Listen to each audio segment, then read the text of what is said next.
Muy buenos días, sean bienvenidas y bienvenidos a este curso taller sobre trastornos del sueño, el cual nos ha hecho el gran favor de coordinar y organizar el doctor Alejandro Jiménez Genchi, quien es pues un reconocido psiquiatra, profesor, él es coordinador de la Clínica del Sueño de aquí del Instituto Nacional de Psiquiatría Ramón de la Fuente Muñiz, además es profesor titular del curso de alta especialidad de sueño en este mismo instituto, pues el doctor ha recibido múltiples premios, como el premio Manuel Camelo, además tiene múltiples publicaciones, es conferencista nacional e internacional, ha publicado libros. Entonces, pues para nosotros es un honor que nos brinde este curso el día de hoy y le agradecemos mucho. Gracias, doctor.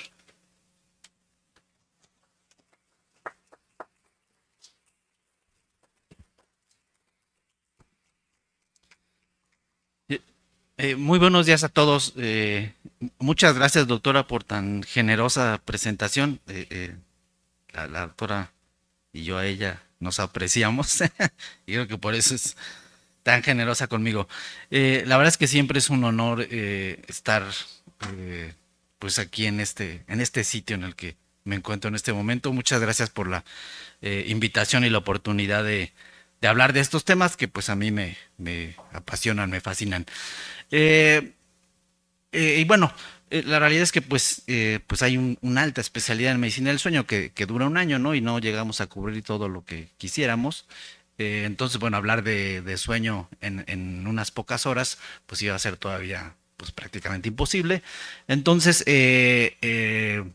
con el equipo de la clínica de sueño, con los actuales alumnos de posgrado, que de una vez los presento, que son la doctora Graciela Vela, la doctora Graciela Muñoz, el doctor Alfredo Castilla y el doctor Emanuel Chávez, eh, se dieron a la tarea de sondear cuáles podrían ser los temas prioritarios, digamos, y son de los que hablaremos en los siguientes minutos, ¿no? Sobre insomnio, el tratamiento conductual principalmente, cognitivo-conductual, la evaluación de la somnolencia y finalmente el tratamiento no farmacológico de las pesadillas, que creo yo que sí son esos temas en los que eh, hay abordajes terapéuticos y de diagnóstico que quizá no los vemos con profundidad pues durante la formación e incluso pues ya en la práctica como psiquiatra, ¿no? Entonces, bueno, para hablar primero de insomnio, eh, a- a- brevemente revisaremos algunas generalidades, prácticamente como para ponernos en contexto y pasar a dedicar ya un tiempo mayor a las modalidades terapéuticas. Entonces, bueno, con respecto a la definición de insomnio, que creo que es algo en lo que parece mentira, pero hay que insistir cada vez que es posible, que ahora solamente hay una categoría para el trastorno por insomnio, que es como se llama ahora.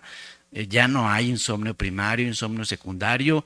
Eso quedó demostrado que lo único que hizo fue que los pacientes con insomnio no recibieran tratamiento y que esto persistiera a lo largo pues de la vida de los pacientes.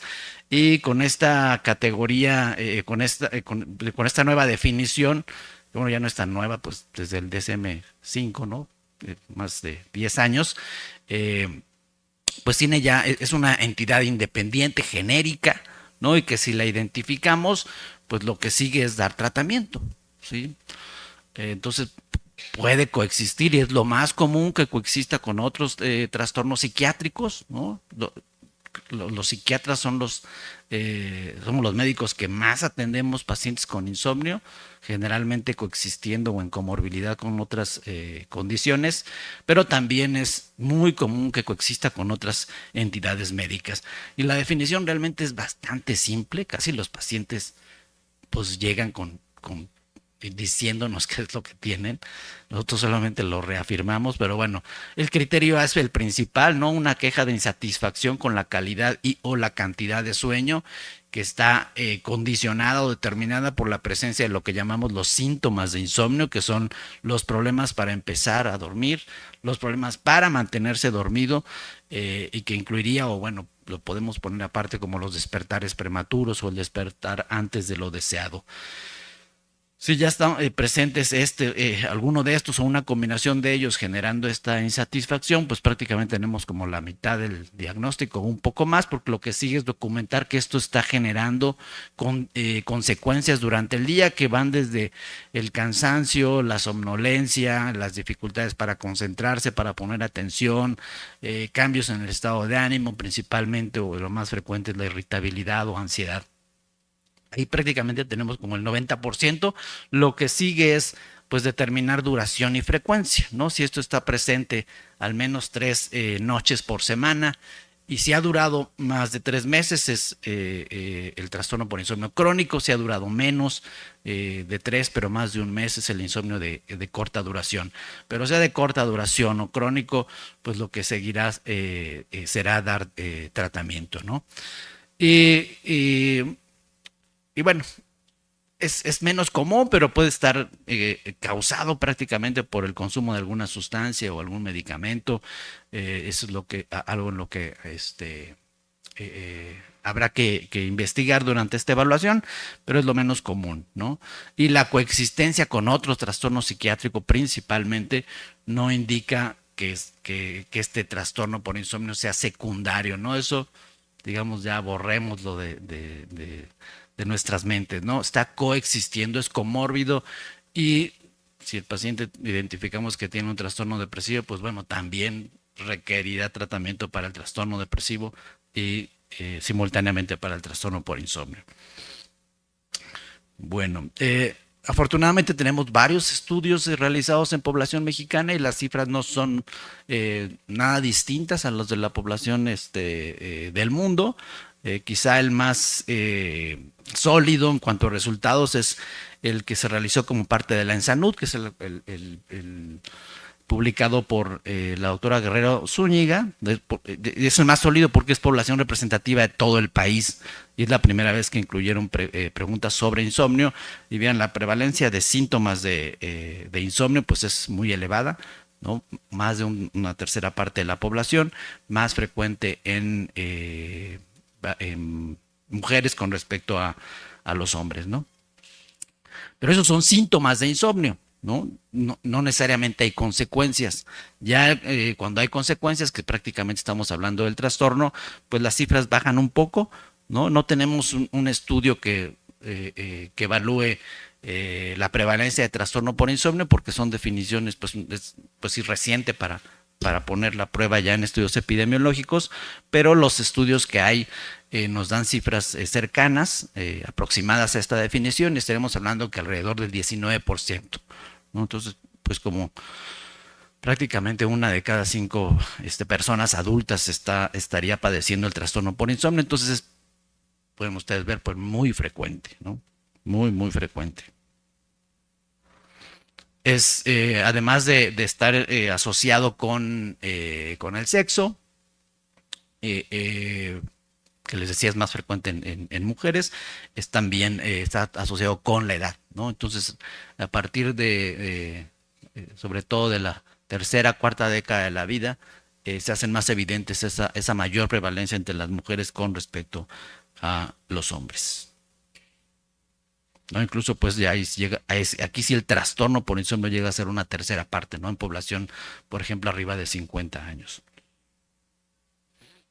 Mucho más frecuente en pacientes con comorbilidad médica, ¿no? En atención primaria, digo, aunque no se pregunta de manera sistemática, pero cuando se ha hecho en los estudios, pues la mitad de las personas que van a consulta al centro de salud o a la unidad de medicina familiar tienen el trastorno, tendrán insomnio, ¿no? Por lo cual pues tendrían que recibir tratamiento. Y las consecuencias, rápidamente, a mí en particular me gusta estos datos, ¿no? Porque también son de población mexicana, ¿no? Producto de los estudios que ha llevado aquí, conducido la doctora Medina Mora y Corina Benjet. Y en esto de la estimación de los días perdidos al año, ¿no? Consecuencia de diferentes enfermedades, vean, el insomnio, las personas con insomnio pierden hasta 21 días al año, ¿no? O sea, son días en los que dejan de hacer sus actividades habituales como consecuencia del insomnio, incluso más frecuente que otras enfermedades como y también muy frecuentes como la diabetes o el dolor o la artritis, ¿no? Apenas superada por otras condiciones psiquiátricas. Entonces, pues las consecuencias son significativas, ¿no? Importantes. Eso justifica dar tratamiento. Y la realidad es que las consecuencias se ven en una variedad de dominios amplia, ¿no? Desde las actividades diarias, ¿no? Donde el impacto severo puede estar afectando a casi la tercera parte de esas personas con insomnio, en actividades recreativas, memoria, concentración. Prácticamente más de la mitad de las personas con insomnio ven consecuencias en cualquiera de estas, en cualquiera de estos aspectos.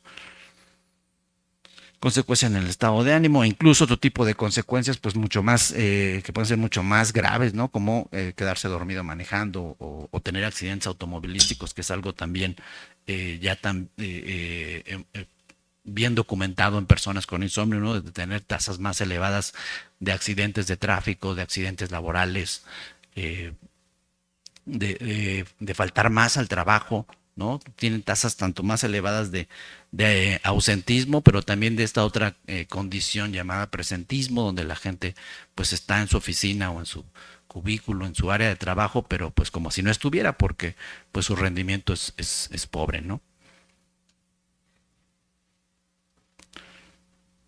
Entonces las consecuencias, pues nuevamente, tanto medidas de manera gruesa como todavía más específica, ¿no? Con pruebas neuropsicológicas, pues, documentan los efectos sobre la memoria, la atención, e incluso otras áreas como el control de impulsos, la somnolencia subjetiva y objetiva.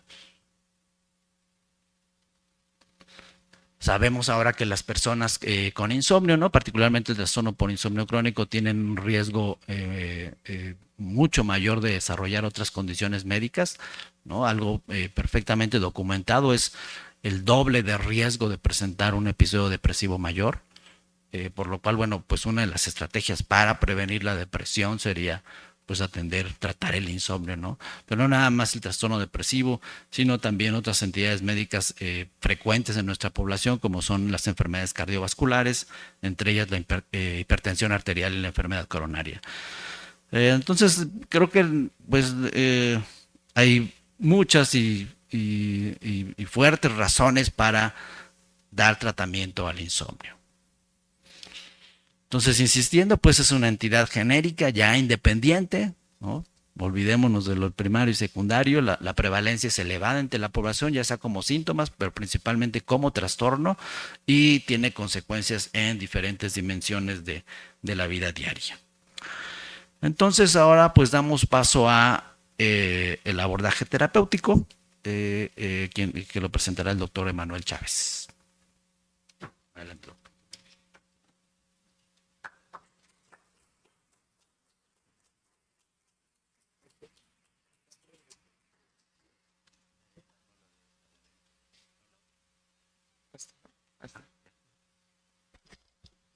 Bueno, buenos días a todos. Me voy a adelantar un poquito porque quizá empezar con el tratamiento farmacológico no era lo más adecuado. Sin embargo, por cuestiones prácticas, quisimos ponerlo en esta parte porque el tratamiento para el insomnio realmente es la terapia cognitiva conductual para el insomnio. Es un tratamiento no farmacológico. La mayoría de los pacientes, aproximadamente entre el 70-80% de la población, pues mejora con unas buenas técnicas de terapia cognitiva conductual, no medidas de higiene del sueño, que eso pues a veces nos confundimos un poco de, bueno, le imprimo una hojita de medidas del sueño y pues llévesela y con eso va a mejorar. Pues realmente no funciona así, necesitamos implementar la terapia cognitiva para el insomnio en estos pacientes. Y bueno, hablando del tratamiento farmacológico, que es un adyuvante o un apoyo a nuestra terapia cognitiva conductual, pues va a ser algo que vamos a tratar en esta parte. Bueno, en cuanto al proceso de elección de qué hipnótico puede ser el más importante o el más adecuado para nuestros pacientes, pues la realidad es que necesitamos valorar demasiadas otras cosas y no solamente el insomnio, sino estas 4 o 5 cosas que les pusimos aquí en la presentación, que principalmente pues el patrón de los síntomas. Como mencionaba el doctor, pues el insomnio puede ser al inicio, de mantenimiento o el despertar prematuro. De igual forma, la comorbilidad con algunas otras entidades como la ansiedad, la depresión o incluso a veces se nos pasa que una cosa es insomnio y otra cosa es disminución de la necesidad del sueño, que estamos hablando ya de otras entidades un poquito más afectivas en el trastorno bipolar. ¿Qué otras cosas también valoramos? Pues las condiciones comórbidas, como ya lo habíamos mencionado, y podrá ser un poco igual y muy obvio, pero muchos pacientes que llegan pues a la clínica o con ustedes en la consulta o en urgencias ya han tenido medicamentos previos para poder dormir. Entonces preguntarles sería una muy buena opción como para saber qué tipos de medicamentos ya ha utilizado y qué respuesta tuvo para todos estos, ¿no? El perfil de seguridad de los fármacos, si no hubo algún efecto secundario. Con algunas benzodiazepinas sabemos que hay reacciones paradójicas, entonces es importante tener esto en cuenta. Y los costos, ¿no? Si un paciente no puede costear o no está en su posibilidad conseguir el medicamento, pues no importa que le demos, pues no va a ser útil para él. Los medicamentos aprobados por la FDA principalmente pues son todos los que tengan que ver con el receptor de GABA, que son las benzodiazepinas o los fármacos Z. De igual forma, la melatonina es uno de los medicamentos que están siendo aprobados por este grupo de la FDA, y los antagonistas del receptor orexina-hipocretina, que es el Suvorexan y el Lemborexan. Sin embargo, en México pues todavía no los tenemos, entonces descartados desde un inicio. Entonces tenemos que entender un poquito qué condiciones asociadas al insomnio pudieran estar propagando esta entidad y cómo nosotros vamos a ocupar el medicamento más adecuado para estos pacientes. Como ya lo comentaba el doctor, las condiciones médicas es algo importante a saber porque hay algunas enfermedades o entidades tanto neurológicas, endocrinológicas u oncológicas que pudieran por sí solo favorecer el insomnio o producir insomnio en los pacientes. Entonces los medicamentos van un poco encaminados a regular más la parte de su enfermedad de base. El abuso de sustancias, principalmente en este caso, pues es importante conocer si el consumo de alcohol es algo que constantemente el paciente está generando, porque sabemos que las benzodiazepinas con el alcohol pues no es una muy buena combinación si queremos hacer que el paciente sobreviva pues mucho más tiempo. Las condiciones psiquiátricas, algunas causas psicológicas o conductuales y también efectos secundarios de algunos otros medicamentos que pudiera estar tomando el paciente. Algunos antihipertensivos, algunos beta bloqueadores pues producen insomnio en los pacientes, pero igualmente algunos antibióticos o interferones en los pacientes que están hospitalizados y como tal pues trastornos de sueño y de vigilia. En cuanto al tratamiento y su frecuencia y duración, va a ser bastante controversial lo que yo les diga aquí y tampoco va a ser una ley lo que nosotros mencionemos porque tiene mucho que ver con la respuesta del paciente. Pueden haber pacientes que con 2 semanas y terapia cognitiva conductual puedan mejorar este patrón y podamos suspender el medicamento, pero hay algunos otros pacientes que tienen que tener tratamiento a largo plazo. ¿Con qué frecuencia lo damos? Pues hay 3 tipos. Tanto administración continua, que son todos los días, administración intermitente, que es de 2 a 5 noches en la semana, o por razón necesaria, que esto no es lo más recomendable porque hacemos que el paciente tenga control del medicamento, sin embargo necesitamos un poquito más de rudeza o rigidez en algún tipo de tratamiento con alguna clase de pacientes. La duración, pues como les mencionaba, es un poco controversial. Hay artículos que dicen que son 2 semanas, 4 semanas, pero hay algunos otros que extienden el tratamiento de 8 hasta 16 semanas. Entonces eso va a tener que ser, algo que ustedes tengan que valorar con el paciente sentado enfrente de ustedes. Ahora vamos a hablar un poquito de los tratamientos en cuanto a cada fármaco. No en especial voy a hablar de dosis ni nada de esto, más bien el por qué estos medicamentos nos ayudan a favorecer el sueño, un poco más hablando de la farmacología y no tanto en la posología. Entonces tenemos a las benzodiazepinas, que principalmente tenemos aquí al triazolam, al estazolam y al midazolam. Menciono al midazolam como último porque este medicamento no está aprobado por la FDA para el tratamiento del insomnio y por simple y sencilla razón porque es un medicamento IV o IM. Entonces estar arponeando a un paciente todas las noches pues creo que no va a ser lo más sensato de nuestra parte. Y pues el triazolam y el estazolam pues sí es un medicamento bioral que podemos utilizar. Principalmente pues el midazolam es el que actúa más rápido, pero bueno, pues por estas complicaciones pues no podemos utilizarlo, y el triazolam y el estazolam son medicamentos muy diferentes entre cada uno de ellos por la vida media del tratamiento.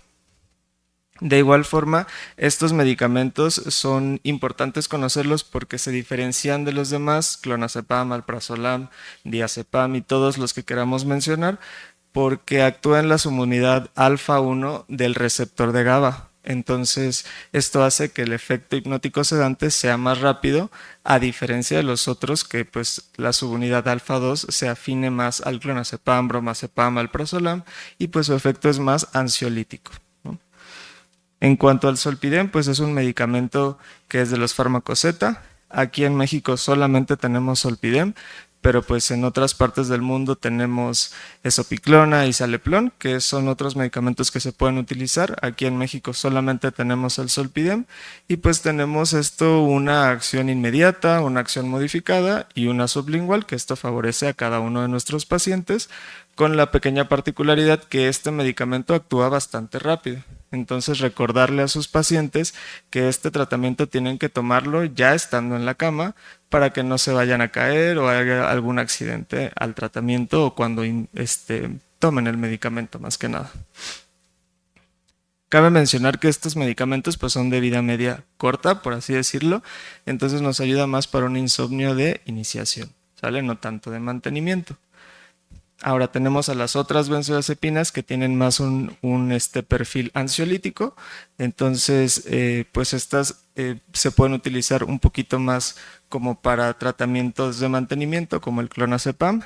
Y bueno, pasando un poquito a los antidepresivos, pues tenemos bastante clase de antidepresivos, o muy reducida más bien, que producen un efecto hipnótico sedante, especialmente la trazodona, que sabemos que es agonista del receptor 5-HT2. Sin embargo, tiene una afinidad por el receptor alfa 2, que eso es lo que produce la inducción del sueño.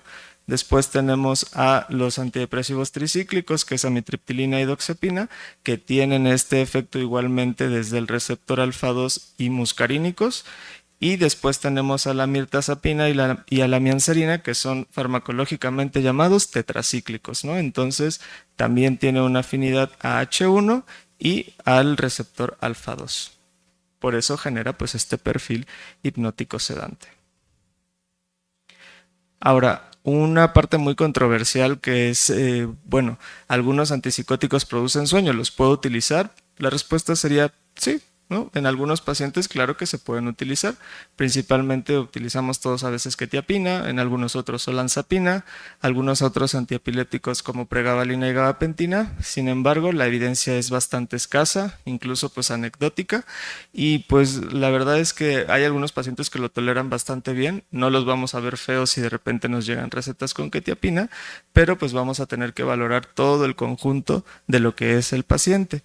Y nada más como pequeño dato, la quetiapina se ha visto que en algunos pacientes fomenta un poco la producción de pesadillas, entonces también tenerlo un poco con atención en pacientes que tengan TEP o algún trauma. Y pues tenemos medicamentos de venta libre, que es la melatonina, principalmente lo ocupamos en adultos mayores de 55 años y en niños también, especialmente si tienen algún trastorno del espectro del autismo o déficit de atención, es algo importante que podamos valorarlo. De igual forma, algunos antihistamínicos, no me están pagando por decir la marca, pero todos vamos a la farmacia, vemos Nyquil Z y pues decimos, este es antihistamínico, me produce sueño, pues claramente pues bloquea los receptores de histamina, la histamina es un activador del sistema nervioso central y pues eso es lo que produce el efecto pues hipnótico sedante. Entonces es una opción de tratamiento también. y pues aquí ponemos la valeriana, pero también podemos agregar incluso la lavanda o algunas otras hojas o flores, que hay información mixta. ¿Realmente producen sueño? Sí, pero a largo plazo, ¿qué otros efectos tienen en el paciente? Pues eso es un poco impredecible por esta cuestión de ser pues naturales, ¿no? Y bueno, ¿qué vamos a hacer o qué es lo que hago para saber qué modificaciones tengo que hacer con mi paciente? Pues si ya tengo, hacernos estas 3, 4, 5 posibles preguntas y pequeños detalles, como si ya tenemos un tratamiento con benzodiazepinas y tenemos un paciente mayor de 55 años, podemos cambiar a melatonina. También en niños y adolescentes podemos hacer esto. Tenemos que reevaluar constantemente qué comorbilidad está produciendo la exacerbación de los síntomas de insomnio y sobre todo el tratamiento cognitivo-conductual. Si tenemos alguna comorbilidad antidepresiva, o más bien depresiva, perdón, pues ocupar algún antidepresivo sedante en algunas dosis un poquito más controladas. También la combinación con las benzodiazepinas o farmacosetas con antidepresivos es una buena opción. Y ya si nada de esto funciona, pues incluso algunos medicamentos como antipsicóticos sedantes.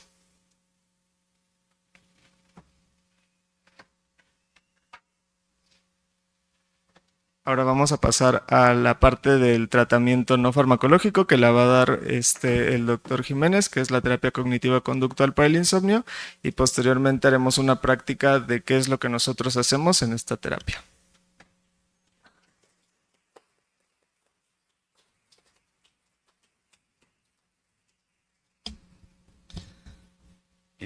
Bueno, muy bien. Digo, nada más puntualizando algunas cosas del tratamiento farmacológico.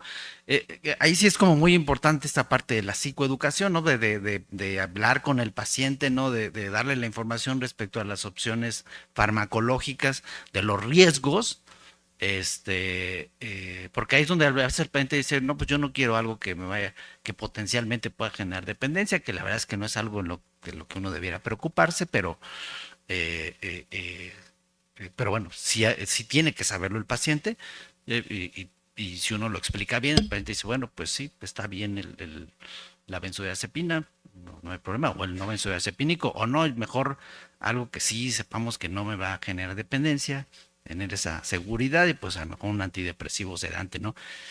Que también tienen sus efectos secundarios, y es algo que hay que conversar con el paciente, atender pues estas preferencias, los costos, es algo importantísimo, y en función de eso pues decidir. Eh, bueno, es que había o hubo un midazolam que era oral, ¿no? Por eso está incluido ahí.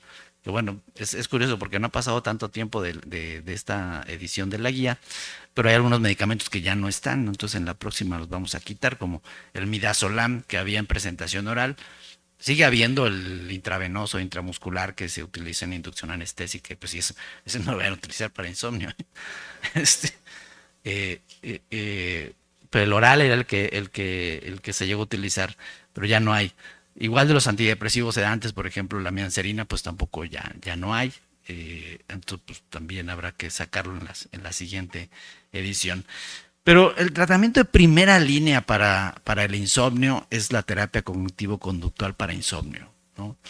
Está pues muy bien documentado. Hay pues por lo menos unos 15 metaanálisis que de manera ahí sí repetida en todos, el resultado es que es eficaz, ¿no? Y no se diga segura en el tratamiento del insomnio.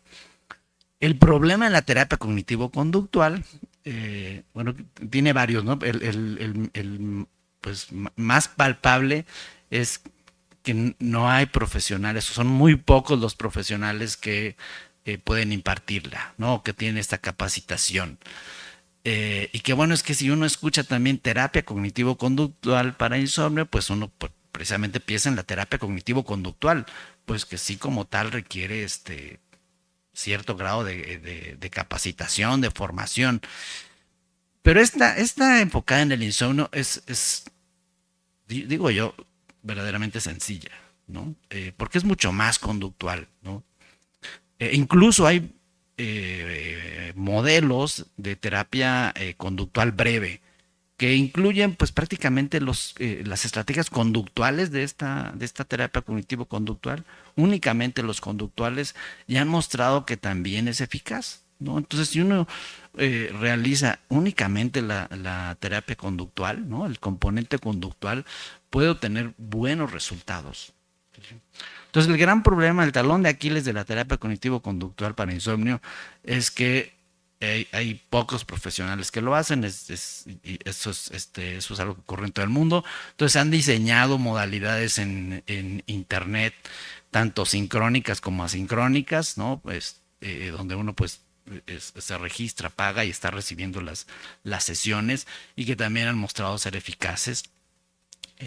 Pero bueno, sigue habiendo también una buena proporción de personas que, pues que no les agrada tanto esta interacción con la computadora o el móvil, ¿no? Prefieren a un terapeuta. Entonces, bueno, la terapia cognitivo-conductual para insomnio es una terapia llamada multicomponentes, ¿no? Varios componentes conductuales y el componente cognitivo. Uno de los componentes es la higiene de sueño, y aquí sí subrayaría lo que ya dijo el doctor Chávez, y que también escuché alguna vez a un psicólogo, y creo que me parece que es una frase muy buena, que higiene de sueño no es lo mismo que terapia cognitivo-conductual. O sea, si hacemos higiene de sueño, así prácticamente como dijo el doctor, no darle un folleto al paciente y con eso va a estar mejor, prácticamente no estamos haciendo nada, ¿no? O sea, como monoterapia la higiene de sueño no es eficaz, ¿no? Pero sí es uno de los componentes, y creo que sí es bastante popular, ¿no? Y a la gente le hace sentido que mejorar algunos de esos hábitos puede ayudarle a dormir. Entonces creo que sí puede ser un primer paso para ir a alguna otra estrategia conductual que sí sea eficaz, ¿no?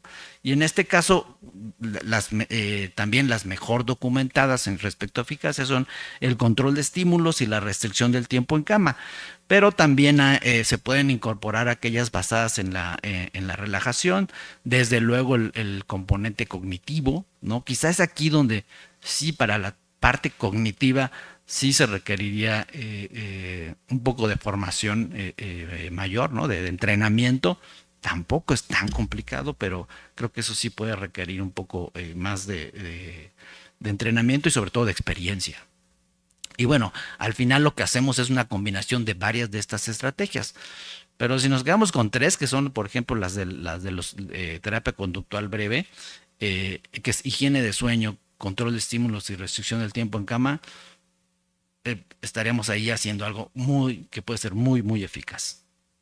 Entonces, bueno, aquí solamente les muestro los datos de uno de los varios metaanálisis que hay, y en todos, pues, los resultados que se obtienen en los diferentes indicadores, que, pues, afortunadamente ahí el color negro no, las cifras en negro, pues, no creo que no se ven en la columna, pero, pues, prácticamente, con excepción de del tiempo total de sueño, donde quizá ese es el donde menos efecto tiene, es decir, no incrementa tanto la duración de sueño, pero la calidad de sueño, el número de despertares, el tiempo que tardan en quedarse dormidos, todo eso se ve mejorado de manera muy, muy significativa, ¿no? La estimación es que al menos la mitad de los pacientes ven mejoría en su dormir con la terapia cognitivo-conductual, y cerca del 40% obtienen la remisión, ¿no? Que son cifras muy, muy, muy buenas, ¿no?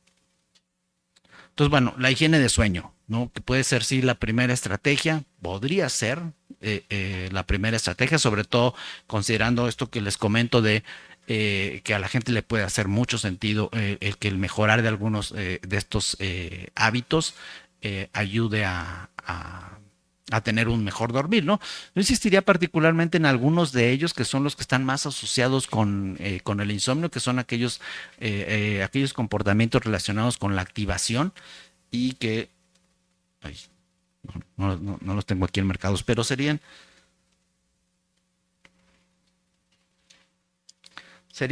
por ejemplo, el no investigar la hora durante la noche. Esa es una recomendaciones en las que habría que insistir, y el utilizar la cama solamente para dormir, ¿no? Es decir, cuando uno se va a la cama es porque va a dormir, bueno, también actividad sexual, pero bueno, en términos de insomnio, pues solamente para dormir, nada de celular, televisión, trabajo, comer, platicar, no, es porque ya me voy a dormir, ¿no? Y el de investigar. Ahora, serían los dos en los que particularmente uno podría insistir un poco más.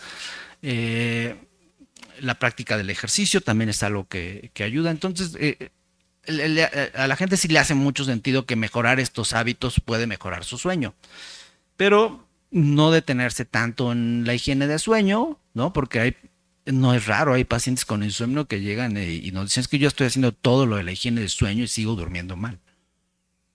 Pues sí, la higiene de sueño como monoterapia no es eficaz, ¿no? Y entonces sí mejor agregar alguna de las estrategias conductuales como el control de estímulos y la restricción del tiempo en cama. Bueno, aquí es precisamente lo que acabo de comentarles, ¿no? Entonces la higiene de sueño sí puede favorecer que haya una participación más activa, o sea, que la persona identifique que no todo va a ser cuestión de medicamentos, ¿no? Que sí vamos a requerir de una participación activa de ellos para obtener mejores resultados. Aunque también no, hay un porcentaje de personas que no aceptan la terapia cognitivo-conductual y que no es nada despreciable, es como el 25%. Sí, es la gente que dice, sí, suena muy bien lo que dice, pero pues si podemos usar un medicamento, mejor. Eso es algo que sostiene el uso de medicamentos, ¿no? Sí hay una proporción de pacientes que prefieren el tratamiento farmacológico. Bueno, aquí es precisamente donde están marcadas las estrategias en las que habría que insistir un poquito más porque son las que están relacionadas con la hiperactivación, con el hiperalertamiento, ¿no? No ver el reloj, utilizar la cama solamente para dormir y no llevarse planes, problemas o pendientes a la cama, ¿no? Incluso pueden hacer una lista antes de acostarse o tener un tiempo variable, puede ser desde 15 hasta 30 minutos para pensar en todos estos pendientes o problemas que se tengan que resolver. Esta sí es una estrategia que está documentada como eficaz en el tratamiento del insomnio e incluso como monoterapia, que es la terapia de control de estímulos. Y está basada en el condicionamiento clásico, ¿no? En el condicionamiento clásico es que seguramente este experimento también clásico, ¿no? El de Pavlov y el perrito. Y aquí lo que pretendemos pues es conectar o reconectar la cama con dormir, ¿no? En un buen control de estímulos, el estímulo que es la cama, pues va a conducir a una respuesta que sería dormir, ¿no? O la actividad sexual. En un mal control de estímulos, cuando se han introducido otros elementos asociados a la cama, ¿no? Como preocuparse, comer, ver televisión, el celular, pues se diluye la probabilidad de que se obtenga esa otra respuesta que es dormir. Entonces lo que vamos a hacer, ¿no? Pues es darle estas instrucciones también sencillas al paciente de ir a la cama solamente cuando tiene sueño. No, ya habíamos insistido que no utilizar la cama para otras cosas, pero bueno, una vez que está acostado, ya sea que fue al inicio de la noche o en algún despertar que ocurrió a lo largo de esta, tendría 20 minutos para quedarse dormidos sin ver el reloj, que fue algo que ya también se comentó, pero con esa estimación subjetiva de que han pasado 20 minutos, tiene que dejar la cama, ¿no? Es muy común que las personas con insomnio se queden en la cama. Entonces lo primero que tendremos que hacer es decirles, tiene que salir de la cama después de esos 20 minutos, irse a otra habitación, preferentemente, o si no, en la misma, pero en una silla, en un sillón, ahí va a estar realizando alguna actividad monótona o relajante. Hay que darles ideas de lo que pueden hacer o ejemplos, ¿no? Como leer un libro, contestar un crucigrama, una sopa de letras, armar un rompecabezas. Los pacientes nos han dado ideas también a nosotros para que las transmitamos, como por ejemplo, había un paciente que decía que él limpiaba las hojas de una planta, lo cual pues sí suena bastante monótono, pero bueno, es precisamente realizar esta actividad monótona, sino no debe ser algo activante o estimulante como ver la televisión o la computadora o el celular, sí, eso no. ¿No? Por eso es que también debe tener seguimiento la realización del control de estímulo, ¿no? Tiene que ser algo que haga estando en reposo y como actividad relajante, ¿no? O hay pacientes que dibujan mandalas, también suena relajante, ¿no? Bueno, es que yo no lo he hecho, pero suena. Pero eso es muy eficaz. Yo la verdad es que he hecho el control de estímulos y la verdad es que sí funciona. Y bueno, después cuando se siente sueño hay que regresar a la cama. O también, aún sin sentir sueño, uno puede regresar a la cama e intentar dormir. Insisto, es reconectar cama con dormir. Entonces la premisa que está atrás de esta estrategia es que uno, si está en la cama es porque está durmiendo, si no, no debería estar ahí. Y bueno, es lo que ya les comentaba, darles ejemplos de qué tienen que hacer e ir manejando pues las dificultades que tienen. No es que si me salgo, pues me va a dar frío y yo estoy calientito ahí en la cama. Bueno, pues sálgase pues con su cobertor, bien arropado pues de la cama, ¿no? No tiene que salir tampoco al exterior. Entonces, después de que se implementó una primera sesión, darle seguimiento en las sesiones subsecuentes, ¿no? Algo fundamental de la terapia cognitivo-conductual, sobre todo estas estrategias conductuales, pues es que, pues como es aprendizaje, pues dependen en buena medida de la repetición, ¿no? O sea, los efectos no se van a ver pronto, ¿no? Van a depender de que lo haga y de que lo haga bien. Y ahí es donde pues quizá puede no ser tan atractivo para el paciente saber que los resultados de estas estrategias pues no van a venir hoy en la noche o en la primera semana, sino que va a tomar algunas semanas. Pero una vez que el paciente se le explica, la verdad es que le tranquiliza mucho saber qué estrategias puede realizar cuando tiene problemas para dormir, ¿no? Además del uso del medicamento. Y pues vamos a revisar precisamente cómo hacemos esto.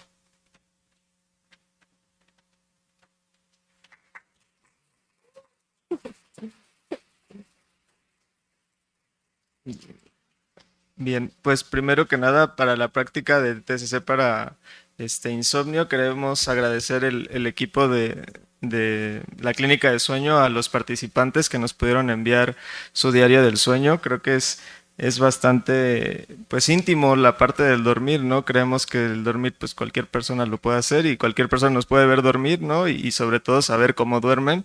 Entonces les agradecemos el apoyo por llenar el diario del sueño. Y justo pues como para comenzar tenemos que explicar un poco sobre lo que necesitamos para poder implementar algunas técnicas de la terapia cognitiva para el insomnio, principalmente el llenado correcto del diario del sueño. Muchas veces pues tenemos esta hoja en el consultorio y se la damos al paciente y por las prisas o por otra cosa, pues no les explicamos cómo llenarlo y realmente si yo veo esto, pues la verdad es que me da mucha flojera llenarlo, más porque tiene muchas líneas, muchas letras y para mí no me parece atractivo y yo creo que para una persona que tiene insomnio, que está cansada, que no puede dormir y que pues las alteraciones cognitivas son más evidentes, pues puede ser pesado, ¿no? Entonces, darnos un poquito de tiempo para explicarles el llenado correcto de este mismo. Digo, ahí tiene las instrucciones y es muy intuitivo, pero sería bueno poderles detallar un poquito más de cómo se tiene que llenar. Principalmente pues tiene la columna de los días de la semana y los espacios entre horarios, ¿no? En la noche, al día siguiente, durante la noche y sobre todo pues si toma algunos medicamentos, la totalidad del sueño y cómo se sintió con esa noche previa al dormir. Entonces, para nosotros poder empezar algún tipo de terapia cognitiva para el insomnio necesitamos saber la eficiencia de sueño. ¿no? Entonces, la eficiencia de sueño tal cual es un índice que nos da el aprovechamiento del tiempo que pasamos en cama. Es como ir al gimnasio y estar platicando o estar en el celular y realmente pues vamos 2 horas, pero 1 hora estamos viendo el celular o viendo TikTok, me pasa a mí también, ¿no? Entonces, pues por de esas 2 horas que vamos al gimnasio, pues realmente estamos haciendo ejercicio, entonces, ¿qué tan eficiente es el tiempo que estamos ahí? ¿No? Entonces, tal cual, es lo mismo con el tema del sueño. Más no, o sea, el estar mucho tiempo en la cama no significa pues una buena calidad del sueño, ¿no? Entonces, los parámetros que necesitamos para nosotros saber qué modificaciones vamos a hacer con nuestro paciente y cuánta eficiencia de sueño tiene pues cada uno de sus pacientes, pues es el porcentaje, ¿no? Lo sacamos tanto con el tiempo de sueño entre el tiempo en cama por 100. Todo es expresado en minutos porque entendemos que son 5 horas, 6 horas, pues eso nada más lo tenemos que multiplicar por 60, nos salen los minutos y ahí podemos hacer específicamente las conversiones para sacar un porcentaje.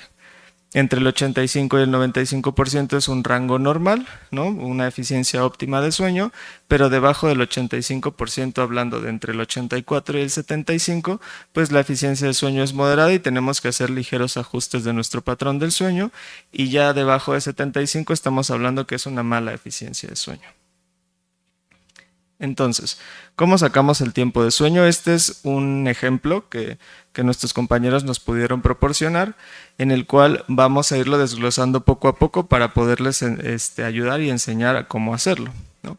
Entonces tenemos que es el 5 de junio del 2025, nuestro colaborador se acostó a las 12:30 de la noche, pero se durmió a las 12:50. Este rango de latencia de sueño podemos considerarlo como algo normal, una latencia de entre 10, 15, 20 minutos podemos establecerlo como algo normal. Al día siguiente se despierta a las 6:10 y se levanta de la cama a las 6:15. Creo que es algo que mencionó el doctor. El despertarse no es lo mismo que levantarse. Yo puedo estar despierto y estar sobre la cama y estar en el celular, estar dando vueltas, estar intentando volverme a dormir sin poderlo hacer. Y otra cosa es ya levantarme propiamente a hacer mis actividades. Y durante la noche, pues, ¿cuántos despertares tuvo? Y más o menos entendemos que no tienen que estar revisando a cada rato el celular ni estar estimulados, pero en promedio, como cuántos minutos se tardaron en volverse a quedar dormidos. Tiene pues el total de horas de la noche. En este caso, nuestro colaborador se durmió 5 horas 18 minutos y no toma ningún medicamento y calificó su sueño como 5, y al día siguiente se sentía más o menos, ¿no? Dormir 5 horas 18 minutos para seguramente una persona que tiene casi mi misma edad, pues ahí estamos hablando que hubo una privación de sueño, ¿no? En promedio, personas de entre los 30, 40, 50 años deben de dormir entre 6 y 8 horas. Entonces, este paciente durmió mucho menos. Entonces, ¿cómo sacamos el tiempo de sueño? Tenemos que se durmió a las 12:50 y se despertó a las 6:10. Sin embargo, tenemos aquí 2 despertares de 2 minutos y como vemos, el tiempo de sueño es desde la hora de dormir hasta el despertar menos el tiempo que permaneció despierto en la noche. En este caso, tenemos que el paciente nos anotó 5 horas 18 minutos que durmió en total. Sin embargo, este ejemplo está mal porque cuando estaba haciendo la presentación me acordé que realmente tenía que restarle esos 2 minutos, o más bien 4 minutos que estuvo despierto en la noche. Realmente no durmió 5 horas 18 minutos, durmió 5 horas 14 minutos, porque estuvo 2 veces despierto 2 minutos. Entonces, esta es una conversión muy sencilla. Tenemos 5 horas por 60 minutos, tenemos 300 minutos, más los 14 minutos que él durmió, son 314 minutos. Esto es la primera parte de nuestro tiempo de sueño. Ahora, ¿cómo hacemos el tiempo en cama? Agarramos el parámetro igualmente de esta misma persona que se acostó a las 12:30 y se levantó hasta las 6:15. Y tal cual hacemos una contabilización del tiempo que pasó acostado en la cama. Quedamos que el tiempo que pasó en la cama fueron 5 horas 45 minutos y nuevamente lo expresamos de horas a minutos. Entonces tenemos que un paciente tiene, este mismo paciente colaborador, tiene una eficiencia de sueño de 300, aquí dice 318, pero era la confusión que les estaba mencionando, realmente es 314 entre 345 minutos, eso nos da un número que es en este caso 0.92, pero sería 0.91 más o menos el resultado. Si lo quieren hacer en sus calculadoras, pues sería algo igual para irme siguiendo. Y ese lo multiplicamos por 100. Entonces el paciente realmente tuvo una eficiencia de sueño de 92.17 minutos. ¿Eso está bien? Sí, está bien. Sin embargo, lo que habíamos mencionado es que este paciente calificó su sueño con un 5 y se sintió más o menos al día siguiente. ¿Por qué? Porque seguramente está privado de sueño, no durmió lo suficiente. Entonces, ¿qué tenemos que hacer? La recomendación para nuestro colaborador sería dormir al menos 30 minutos más. ¿Y por qué 30 minutos? ¿No? Aquí tenemos pues más o menos como una tabla de lo que nosotros hacemos para poder definir qué tipo de restricción de tiempo en cama estamos o vamos a hacer, ¿sale? Sacamos un promedio de los últimos 5 días que el paciente tuvo, lo sacamos en un porcentaje y de ahí decidimos qué es lo que vamos a hacer con este paciente. Y podremos decir, no, pues es que de por sí ya no duermo mucho, me estás restringiendo ahora más tiempo para dormir. Y pues realmente no funciona así porque entendemos que cantidad no es calidad. Entonces preferimos que esté poco tiempo en la cama, pero ese tiempo que sea de calidad, ¿sale? Entonces, como este paciente o este colaborador tenía 92, pues tenemos que aumentarle entre 15 y 30 minutos más. Ahora, ¿qué pasa con los pacientes que duermen un poquito menos? Lamentablemente o favorecedormente para todos los que nos ayudaron, ninguno de nuestros colaboradores sacó un rango menor a 80, como para ser como muy estrictos. Entonces agarré el valor más bajo de una de nuestros diarios del sueño que nos mandaron. Entonces vamos a hacer el ejemplo con este otro colaborador, el cual nos llenó su diario del sueño el día 9 de junio, en el cual se acostó a las 10:20 de la noche, pero se durmió hasta las 11:50 de la noche. Al día siguiente se despertó a las 7 de la mañana y se levantó hasta las 7:10. Tuvo un despertar más o menos de entre menor a 5 minutos. Lo que nosotros hacemos es dejar quizá el rango más alto, como para entender cuánto tiempo como máximo estuvo, y en total durmió 7 horas 10 minutos. No toma ningún medicamento y al día siguiente calificó su sueño como 8 y al día siguiente pues le costó trabajo quedarse dormido, pero se siente bien, ¿no? Entonces, para agilizar un poquito toda esta parte de la eficiencia de sueño, pues ya aquí hicimos los cálculos. El paciente durmió 7 horas 5 minutos porque le estamos restando los 5 minutos como máximo que se despertó. Entonces fueron 4 minutos 25 que se durmió entre 530, que fue todo el tiempo que se la pasó en la cama, desde las 10:20 hasta las 7:10, ¿no? Y salió un promedio de 0.8, eso lo multiplicamos por 100 y nos salió un resultado de 80.18. Entonces, ¿qué tenemos que hacer con este paciente? La recomendación normalmente es primero hacer todo el diario del sueño, hacer el promedio del porcentaje de una semana de nuestros pacientes y de ahí decidir cuánto es pues la eficiencia de sueño total, porque yo agarré solamente un día, pero igual y los otros días el paciente tuvo 90, ¿no? Entonces la eficiencia de sueño pues estuvo normal, realmente dentro de rangos normales. Entonces no podemos juzgar una noche como una totalidad. Hay días malos, hay noches malas, entonces tener esto en cuenta, ¿no? No solo porque un día me salga en 80 significa que tengo que hacer muchas modificaciones, tenemos que evaluar lo que se hace en una semana completa, ¿no? Entonces la recomendación que daríamos para este tipo de caso, en dado que sea algo repetitivo, pues es si el paciente normalmente se acuesta a las 10:20 pero no se duerme hasta las 11:50 de la noche, lo que vamos a hacer es restarle 15 minutos de esos 50 minutos que fue hasta el momento que se quedó dormido. ¿Para qué? Para restringir el tiempo que pasa en la cama sin dormir.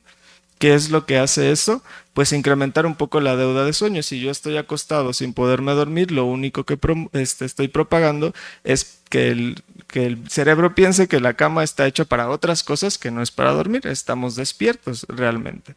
Entonces, vámonos a la cama en el momento en el que ya nos sintamos cansados. Entonces, por eso se le resta entre 15 y 30 minutos.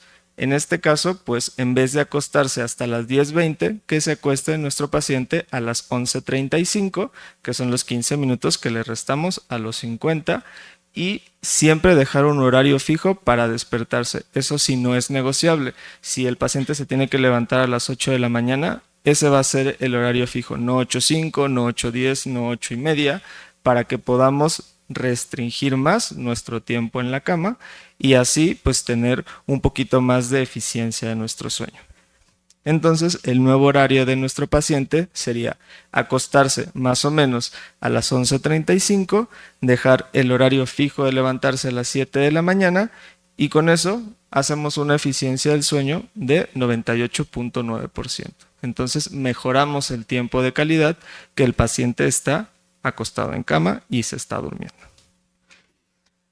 Entonces, eso es más o menos lo que nosotros hacemos para poder sacar esta eficiencia de tiempo en cama. Entiendo que, pues, que a veces es complicado, entiendo que no hay mucho tiempo en la consulta y pues les dejamos esta herramienta que es una página de internet donde realmente solamente ponemos los horarios del paciente y nos saca el tiempo en cama, el tiempo que pasó de sueño y la eficiencia de sueño. Entonces, si ustedes quieren utilizarla pues para su consulta privada o más adelante con algún familiar, consigo mismo, pues poder recurrir a estas herramientas y pues ir valorando qué son las modificaciones que tenemos que hacer.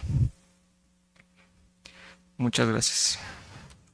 Bueno, pues vamos a dar comienzo a este segundo tema, que es somnolencia excesiva diurna. Yo soy Graciela Vela Hinojosa, R5 de sueño. Entonces, pues me gustaría empezar con una pregunta. ¿Quién tiene hambre en este momento? Levanten sus manos. Ok, bueno. ¿Se les hizo difícil contestar eso? No. ¿Sintieron como algún malestar, pena por decir que tienen hambre? ¿No? ¿Qué tal cuando les pregunto esto?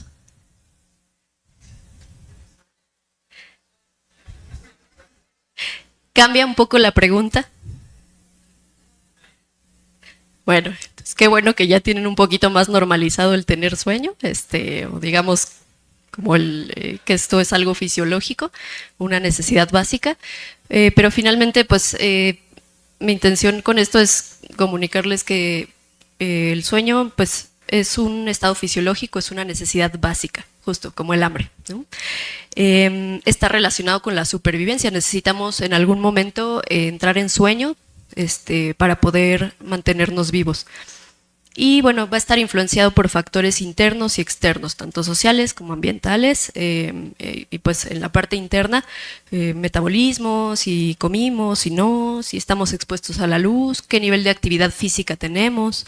Y un factor muy importante es la privación o acumulación de sueño, ¿no? Vamos a tener que, entre más privados de sueño estemos, pues más sueño vamos a tener en el día, y entre más sueño acumulado tengamos o estemos, digamos, como en los rangos que necesitamos, menos sueño vamos a tener en el día. Pero esto es un estado fisiológico. Ahora, pues hay mucha confusión en cuanto a los términos. ¿Por qué? Porque pues realmente es un estado que es frecuente, ¿no? Y es un síntoma que pues se puede confundir con varias cosas. Entonces tenemos sueño, hipersomnia, astenia, abulia, flojera, somnolencia, fatiga, adinamia, cansancio, hipoergia, hipersomnolencia. No sé si habían escuchado algunos de estos términos. Sí, ok. Pues realmente son muchos y hay veces que nos podemos llegar a confundir. Entonces lo que me interesa es definir 3 en particular, que son como los más o los que podemos englobar, ¿no? Entonces, número 1, fatiga o cansancio. Esto se refiere a la falta de energía física, ¿vale? Un tip para que lo puedan preguntar. la persona lo va a sentir en el cuerpo. Le pueden preguntar, ok, ¿estás cansado o cansada? Pero, ¿lo sientes en dónde? No, pues en los brazos, en las piernas, como que estoy así como guanguito. Ok, entonces probablemente sí sea fatiga o cansancio. Hipersomnolencia, que es el término que usamos para designar el síntoma, cuando hay mucho sueño o exceso de sueño, cuando se espera vigilia, la clasificación internacional de trastornos o síndromes, trastornos del dormir, que es como un análogo, o es lo mismo que somnolencia excesiva diurna, que lo voy a estar abreviando como SED, ¿vale? Entonces, ¿cómo podemos preguntarle a nuestros pacientes si tienen somnolencia excesiva diurna o hipersomnolencia? ¿Alguien sabe? ¿Qué diferencia habrá? ¿Qué sienten? ¿Dónde sienten el sueño? En los ojos, exactamente. Entonces, cuando una persona siente sueño o tiene mucho sueño durante el día, va a ser en los ojos, ¿vale? Nos va a decir como que se me caen los párpados, como que siento que se me cierran los ojos, como que los ojos están pesados, ¿no?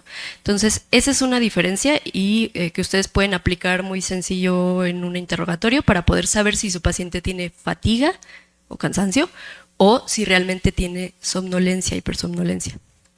La clasificación internacional de trastornos del dormir nos dice que vamos a clasificar la somnolencia excesiva diurna o hipersomnolencia cuando es un exceso de sueño cuando se espera vigilia, y esto es por más o igual a 3 meses, ¿vale? Y el término de hipersomnia es el que se utiliza en la clasificación también para designar a los trastornos en particular que tienen como síntoma la hipersomnolencia, ¿vale? Entonces, hipersomnolencia o SED son síntomas, hipersomnia es el trastorno. Ahí nos mete un poquito en confusión el DSM-5 porque utiliza hipersomnia como síntoma. Pero bueno, de acuerdo a la clasificación de trastornos del dormir o de sueño, es hipersomnolencia o somnolencia excesiva diurna el síntoma, ¿vale? Y bueno, ya les puse ahí el monito asustado porque ya es un trastorno. En general, las personas que buscan atención emplean los términos de forma indistinta. Pensemos en nosotros mismos. Si decimos, estoy cansado, me siento sin energía, estoy como, hasta a veces he escuchado, estoy coagulado, estoy post incluso, ¿no? Pues son términos que nosotros utilizamos para designarlo. En general significa que estamos bajos de energía, que tenemos sueño. Es importante distinguirlos, ¿no? Como les comento, pero pues en realidad estos síntomas mejoran con el tratamiento adecuado. O sea, cuando les damos el tratamiento y el abordaje de somnolencia excesiva diurna, generalmente también mejora la fatiga, ¿vale? Entonces, ¿qué tan frecuente es la somnolencia excesiva diurna? Esto quiere decir que es un exceso de somnolencia, ¿vale? Que nos da sueño cuando se espera vigilia. Esto está reportado en un 10 a un 25% de la población en general. En México, pues un 31.5, 21.5 son los reportes que tenemos. Es una proporción similar o mayor en mujeres, en una proporción de 2 a 1, y hay factores de riesgo que son independientes, como por ejemplo lo que ya vimos, el insomnio, el tabaquismo, y otros como por ejemplo ansiedad, depresión, síntomas somáticos, tener ronquidos, obesidad. Todos esos son factores de riesgo para que nosotros tengamos este síntoma durante el día, ¿vale? Somnolencia excesiva. Pero es muy frecuente, ¿no? Es como un tercio de la población que constantemente nos estamos quedando dormidos durante el día. ¿Cuáles son las consecuencias? Pues como ya vimos, la tasa de mortalidad es similar a la de hechos de tránsito atribuidos a uso de alcohol. O sea, hasta un tercio de los choques es porque las personas se venían quedando dormidas. O sea, es bastante frecuente y tiene consecuencias catastróficas. En el personal médico, o sea, nosotros, hay un riesgo incrementado de tener errores cuando estamos con mucho sueño. Y esto pues es muy grave, ¿no? Que nosotros estemos con sueño y por eso podamos llegar a infringir algún principio ético de la medicina, como es el no hacer daño, pues es bastante grave. Aumenta también la morbimortalidad cardiovascular, psiquiátrica y neurodegenerativa, ¿no? Entonces, no solamente el tener algún padecimiento del dormir, como por ejemplo apnea del sueño o insomnio, va a aumentar el riesgo cardiovascular, sino que el solo hecho, se ha visto que las personas que per se tienen el síntoma de mucho sueño durante el día tienen incremento de la morbimortalidad, ¿vale? Independientemente del padecimiento que tengan. Y la funcionalidad se va a ver muy limitada en el trabajo, en la escuela. Los adolescentes, los niños que tienen somnolencia durante el día rinden menos, tienen peores calificaciones, ¿no? Y tienen mayor riesgo también de presentar padecimientos de psiquiatría. Vamos a empezar con el algoritmo diagnóstico. Ya vimos por qué es importante, qué es la somnolencia excesiva diurna, y el algoritmo diagnóstico pues nos va a ir ayudando a saber qué hacer cuando una paciente nos refiere este síntoma. Entonces, aquí les voy a ir pidiendo que pues me digan qué opción creen que es. Un paciente me refiere que se siente con mucho cansancio en el día. ¿Qué hago? Opción A. Le explico que es por lo mismo de su enfermedad. Opción B. Digo que yo también me siento con cansancio y lloramos juntos. Opción C. Interrogo y pido que me describa más el síntoma. Ok, muy bien. Entonces, en el interrogatorio lo que vamos a hacer es preguntar, ¿es somnolencia o es fatiga? ¿Y cómo les dije que podíamos distinguirlo? ¿Dónde lo siente? Exactamente, muy bien. Entonces, somnolencia, fatiga. Si es en los ojos, ok, somnolencia. Tenemos que hacer una historia clínica que incluya toda la información que incluye la historia clínica normalmente, pero además, en particular, que tenga información de horarios, de hábitos y de tiempo diario de sueño, así como de la rutina diaria. Sobre todo en sueño nos importa mucho el turno laboral. No es lo mismo ser residente de psiquiatría que a lo mejor ser, pues, yo que sé, una persona que es guardia de seguridad y trabaja 24 horas, un día sí y un día no, ¿no? A ser una persona que solo tiene turnos en la mañana o en la tarde. Entonces, esto es muy importante para la parte de somnolencia, en general en sueño, preguntar el horario laboral o el turno laboral. También preguntarle si tiene o usa medicamentos, consume sustancias, las dosis y el horario, ¿vale? Las comorbilidades, si tiene depresión, reflujo, dolor, neumopatías como asma, EPOC, alergias también, obesidad, hipertensión, ¿sale? Entonces tenemos que preguntar toda esta parte porque todo esto nos puede llegar a aumentar o a cambiar el riesgo de un padecimiento u otro. Y hay que preguntarle al compañero o compañera de cama si ha notado algo extraño durante el sueño. Si dormimos solos, pues ni modo. No hay quien nos diga, a lo mejor mamá, papá pueden estar al pendiente, a lo mejor algún roomie, puede ser, pero en general, si tenemos compañero o compañera de cama, pues entonces podemos preguntar, ¿no? Y generalmente nos van a decir, no, se mueve un montón, se está despertando, habla solo, ¿no? Habla en la noche. Esto es muy importante, es información bien valiosa. Para hacer un poquito más objetivo el abordaje, lo que hacemos es cuantificar la somnolencia. ¿Cómo la cuantificamos? Pues podemos usar escalas. La escala que más usamos es la de Epworth, ¿sale? La escala de somnolencia de Epworth.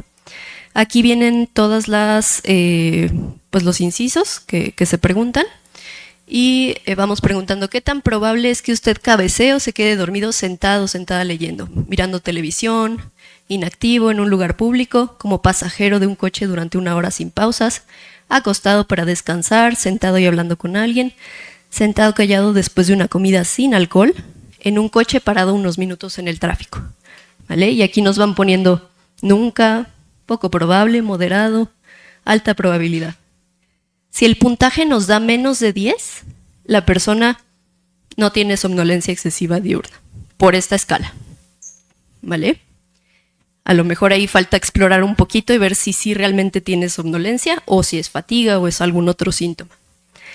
De 10 a 12 se considera marginal, como limítrofe. Y ya más de 12 se considera como somnolencia excesiva, ¿vale? Entonces, si nosotros presentamos un puntaje en Epworth de 12 o más, ya es somnolencia. Y aquí un tip que les puedo dar es, si la persona sale en más de 20, esto es muy inusual. Piensen en hipersomnias centrales. Hipersomnias centrales son narcolepsia, síndrome de Klein-Levin e hipersomnia idiopática, ¿vale? Esas tres son las principales. Entonces, si le sale más de 20, ese paciente o esa paciente sí o sí va para sueño, ¿vale? Ahora, ya vimos el diario de sueño con todos los cálculos. Les digo, pues, por ahí en el chat de comunidad que la calculadora justo la pusimos porque sabemos que muchos de nosotros no somos tan hábiles en matemáticas. Entonces, pues, justo nos importa ver cuántas horas necesita la persona para sentirse descansada, qué horarios prefiere para dormir. Esto es muy importante. ¿Por qué? Porque hay personas que a lo mejor, pues por el horario que tienen laboral, necesitan levantarse temprano y dormirse temprano. Pero no a todos nos sienta bien este horario. Hay personas que a lo mejor prefieren irse a dormir más tarde y levantarse más tarde. Entonces, a lo mejor si nosotros hacemos del diario de sueño, va a salir que la persona se está durmiendo temprano y levantando temprano, pero nos dice, es que me siento con muchísimo sueño. Bueno, pues vemos el fin de semana o cuando no tenga que mantener ese horario. O le preguntamos, oye, ¿qué horario prefieres tú para dormir? No, es que yo prefiero estar hasta las 3 de la mañana y esa hora como que ya me da sueño. Entonces ahí estamos viendo que su ciclo circadiano de sueño-vigilia está desfasado, ¿no? A lo mejor no está pues como típicamente uno esperaría, ¿no? En los horarios de luz-oscuridad, sino que está un poquito desfasado. Entonces ahí podemos empezar a pensar en otras causas de somnolencia, ¿no? Es muy importante hacer el diario de sueño y sobre todo para los trastornos de ciclo circadiano, como les comento, el de fase retrasada, fase adelantada. Esta otra modalidad de diario de sueño nos sirve mucho, que es el de barras, ¿no? Entonces el paciente o la paciente ponen aquí la flechita de la hora en la que se acostaron en la cama, empiezan a sombrear a partir de la hora en la que se quedaron dormidos, ponen una flechita a la hora en la que se levantaron y terminan de sombrear a la hora a la que se despertaron. Si hacen siestas, pues sombrean también, ¿no? Entonces, en un trastorno de fase retrasada, lo que vamos a ver es que el horario de sueño, o sea, este sombreado, está recorrido hacia acá, o más bien ya como por acá, ¿no? En una fase adelantada lo vamos a ver empezar más o menos como por acá, y se nos despierta en la madrugada la persona, ¿no? Entonces, esto nos ayuda mucho a ver esa parte y es muy importante.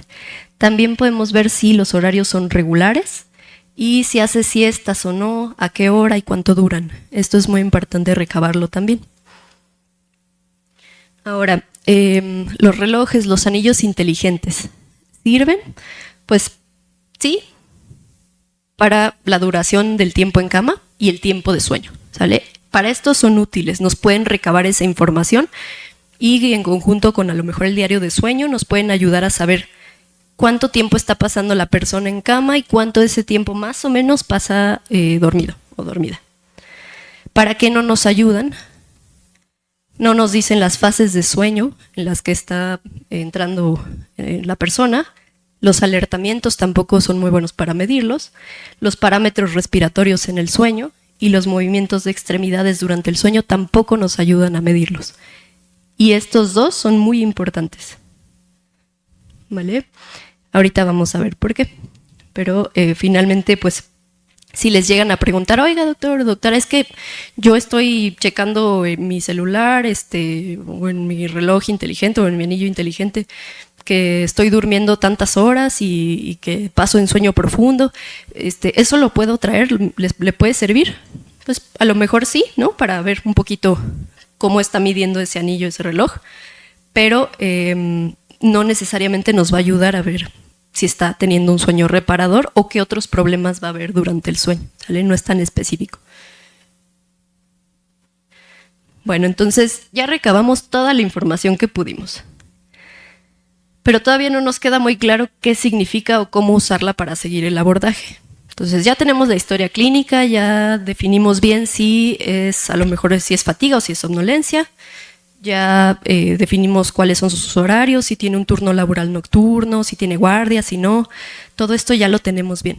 Ahora, ¿qué hacemos con eso? vamos a darle un poquito de orden.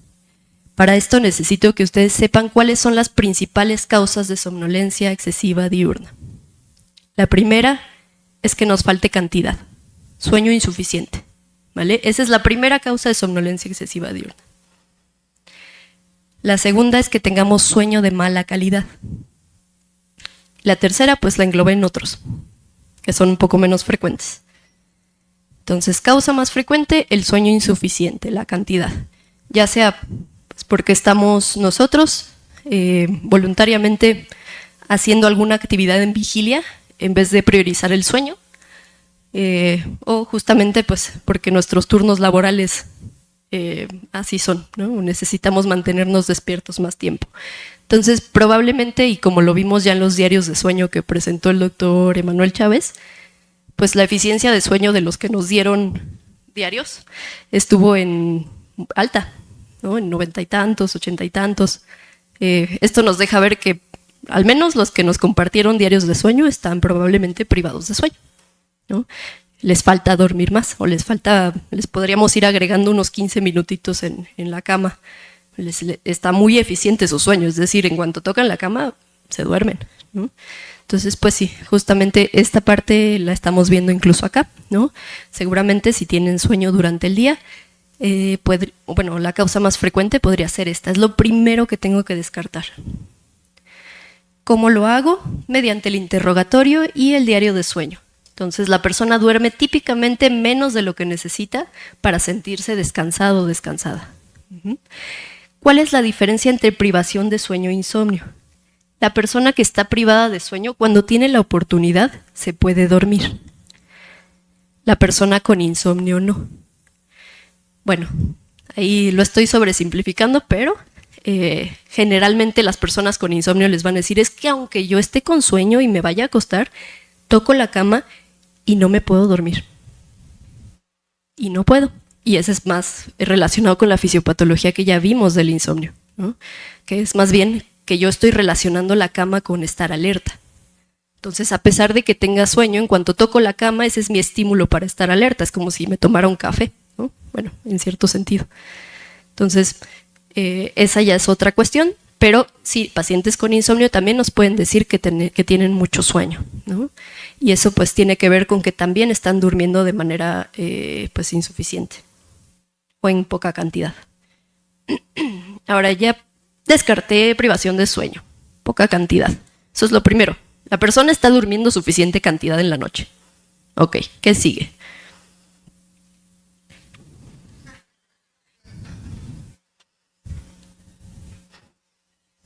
Bueno, pues pienso en causas de sueño de mala calidad. Las dos principales y que quiero que se lleven en esta plática es, si mi paciente duerme suficiente, pero aún así tiene sueño durante el día, le pregunto si ronca y le pregunto si le molestan las piernas en la noche. Esas dos. No se les pasen esas dos porque son las dos más frecuentes y que podemos empezar a tratar y que hay mucho riesgo si no las tratamos, ¿vale? Entonces, causa número 1 en este sentido de mala calidad, trastornos respiratorios durante el sueño, la famosísima apnea obstructiva del sueño. Ya se le quitó el síndrome, por cierto, en la nueva clasificación. Ya solo es AOS. Y los trastornos de movimiento, como el síndrome de piernas inquietas, serían otra de las causas muy frecuentes. En cuanto al AOS, se refiere a colapsos repetidos de la vía aérea que causan daño tisular por hipoxemia y generan alertamientos fragmentando el sueño. La persona no se va a dar cuenta generalmente de que se está alertando, de que se está despertando, porque les van a decir, no, pero es que yo duermo de corrido. Okay. Esto se ve cuando les ponemos un montón de electrodos y vemos la actividad eléctrica cerebral, que se están despertando por periodos de menos de 3 segundos. ¿Vale? Entonces la persona no se va a dar cuenta de que se está alertando. Pero la apnea obstructiva del sueño, el estarnos ahogando toda la noche, nos despierta. ¿Sale? Lo que hay que preguntar en este sentido es, ¿ronca? ¿Con qué frecuencia y con qué intensidad es el ronquido?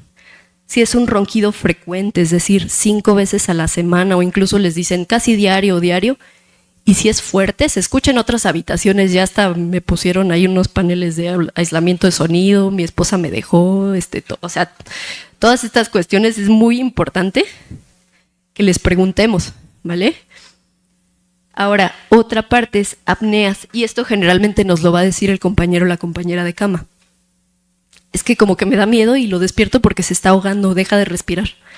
Deja de respirar en la noche y entonces me asusta y como que lo muevo para que se despierte. Hay que preguntarle a la persona si despierta con sensación de ahogamiento, de asfixia, si le han dicho que deje de respirar mientras duerme y con qué frecuencia sucede esto. Igual, si es más de 5 veces a la semana, casi diario, ojo ahí. Hay que preguntar síntomas diurnos. No podemos evaluar sueño sin vigilia. Si nosotros solo preguntamos vigilia, está incompleto nuestro interrogatorio. Si solo preguntamos sueño, también está incompleto. Para cualquier trastorno del sueño necesitamos preguntar lo que pasa en la noche y cómo eso afecta en el día, ¿vale? Si la persona nos dice, es que me siento fatigado, me siento con somnolencia excesiva diurna, bueno, no se los va a decir así, pero en general me siento cansado, ¿no? Me siento como enojado, como intolerante, como que cualquier cosita me molesta, como que me falla la atención, como que no puedo poner atención, como que tengo fallas de memoria, me equivoco de palabras. O me siento muy deprimido, me siento triste, ¿no? Esta parte es muy importante ver. Hay personas que van a tener más cantidad de apneas y de ronquidos y que van a tener menos síntomas, y hay otras que tienen muy poquitos ronquidos y apneas y van a tener muchos síntomas. No es como proporcional. Va a depender de como el umbral que tiene cada quien de alertamiento, y hay personas que son más sensibles a los estímulos para alertarse y otras que son menos sensibles. Pero es importante que preguntemos esto. Y otra cuestión muy importante en pacientes que tengan obesidad o hipertensión arterial sistémica, sí o sí pregunten si ronca y si tiene apneas. Más o menos como el 50% de los pacientes con apnea obstructiva del sueño tienen hipertensión arterial sistémica. Y el 70% de ese 50% requiere al menos 2, 3, 4 hipertensivos para mantener controlada la presión. Y se ha visto que si tratamos la apnea del sueño, mejora esto. Podemos ir quitando antihipertensivos, ¿vale? Entonces, pacientes hipertensos, pacientes con obesidad, pregunten si roncan. Porque tiro por viaje, probablemente tienen apnea obstructiva del sueño. Ahora, ¿cómo diagnosticamos apnea obstructiva del sueño? Dependiendo de la sospecha clínica, esto es con los síntomas que ya preguntamos, y estos dos cuestionarios, que uno es el Berlín y otro es SACS. Berlín lo que nos dice son síntomas nocturnos, ronquidos y apneas, síntomas diurnos, fatiga, irritabilidad, somnolencia excesiva diurna y obesidad o hipertensión. Con estos 3 podemos decir, si tiene 2 categorías al menos positivas de estos, entonces es un riesgo alto de tener apnea obstructiva del sueño. Y el SAC se saca midiendo el cuello. Por eso los hombres tienen más riesgo, también tienen el cuello más grande. Entonces los tejidos, la grasa que se acumula visceral en la lengua, ¿vale? A lo mejor tener microretrognatia, tener las amígdalas bien grandotas, un Malampati de 4, todo eso nos va favoreciendo que exista menos espacio y que se pueda colapsar la vía. Entonces, si gustan, después les paso estos cuestionarios. Ya no los puse aquí por la cuestión del tiempo, pero pues pueden utilizarlos para clasificar y ver si a la persona le toca hacer una poligrafía respiratoria o una polisomnografía. No es lo mismo la poligrafía que la polisomnografía. Esto se los comento porque cuando yo era R1, R2 y no había rotado en la clínica de sueño, yo pensaba que el estudio que hacían en la clínica de sueño era polisomnografía. Y entonces, pues a mis pacientes de consulta que a lo mejor decían, es que ronco y tengo mucho sueño, pues los mandaba y les decía como, ¿para qué le hagan polisomno? ¿No?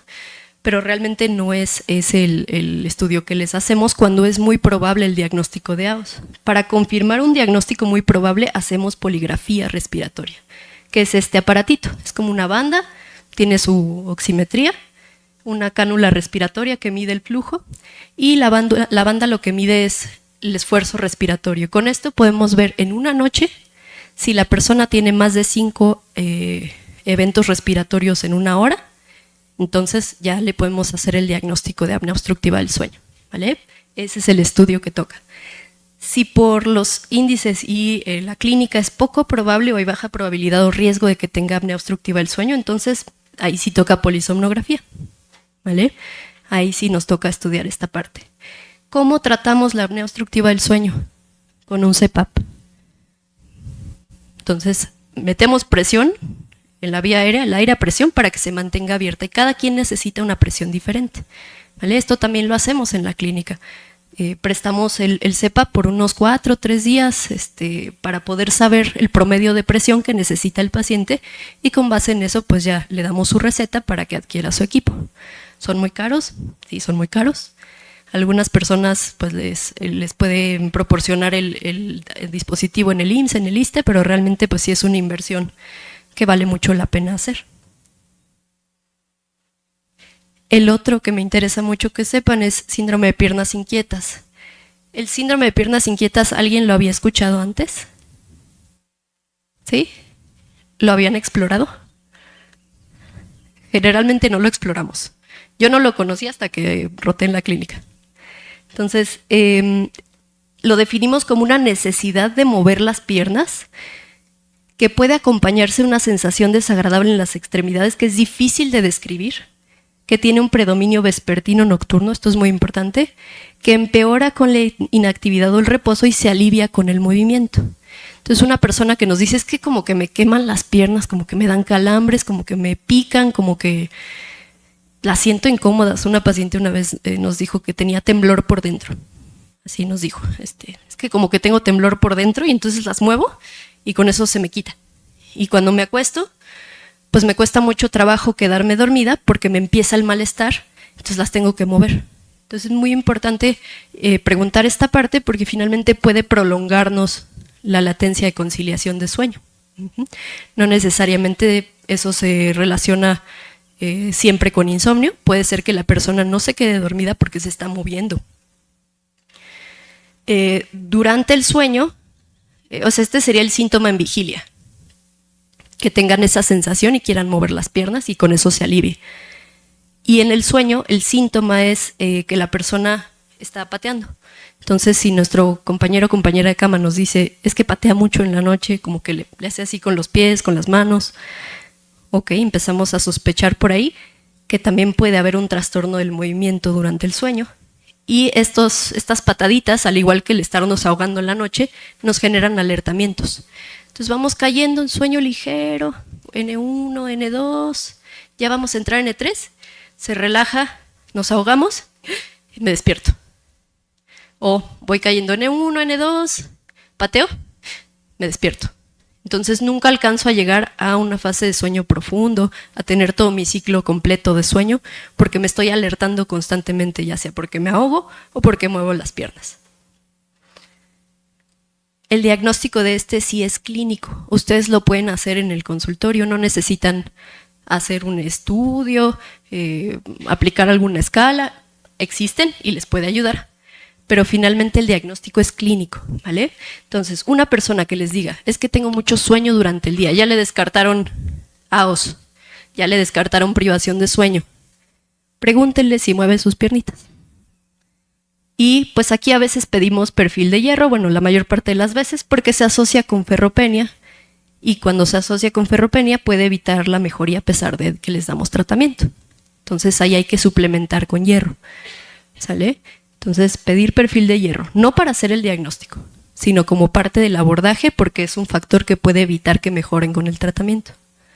Si la persona no tiene síntomas en vigilia, es decir, nos dice, pues es que no me molestan las piernas en la noche, pero si nos dicen, es que se la pasa pateando toda la noche, está así, pum, pum, pum.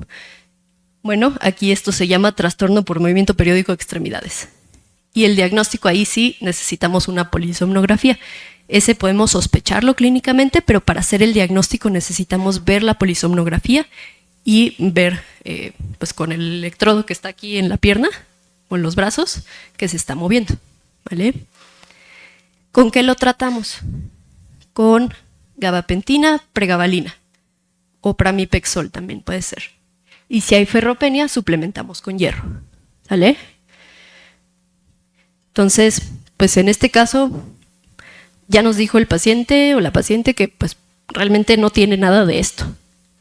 ¿Qué sigue?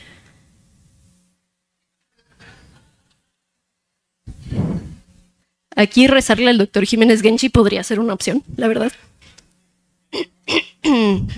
Pero pues realmente podríamos pensar en otras causas, que es la última categoría que les dije, ¿no? Como les comentaba, puede tratarse de un trastorno del ciclo circadiano, como tal, por ejemplo, por cambio de zona horaria, el jet lag, de fase retrasada o adelantada, ¿no? ¿Cómo vamos a hacer el diagnóstico de esto?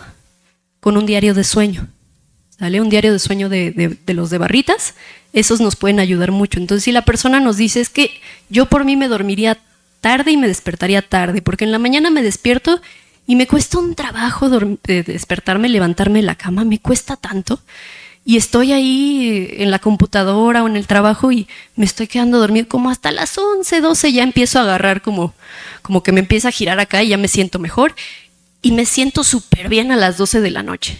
Me siento excelente, me encanta estar despierto a esa hora, es cuando más alerta estoy.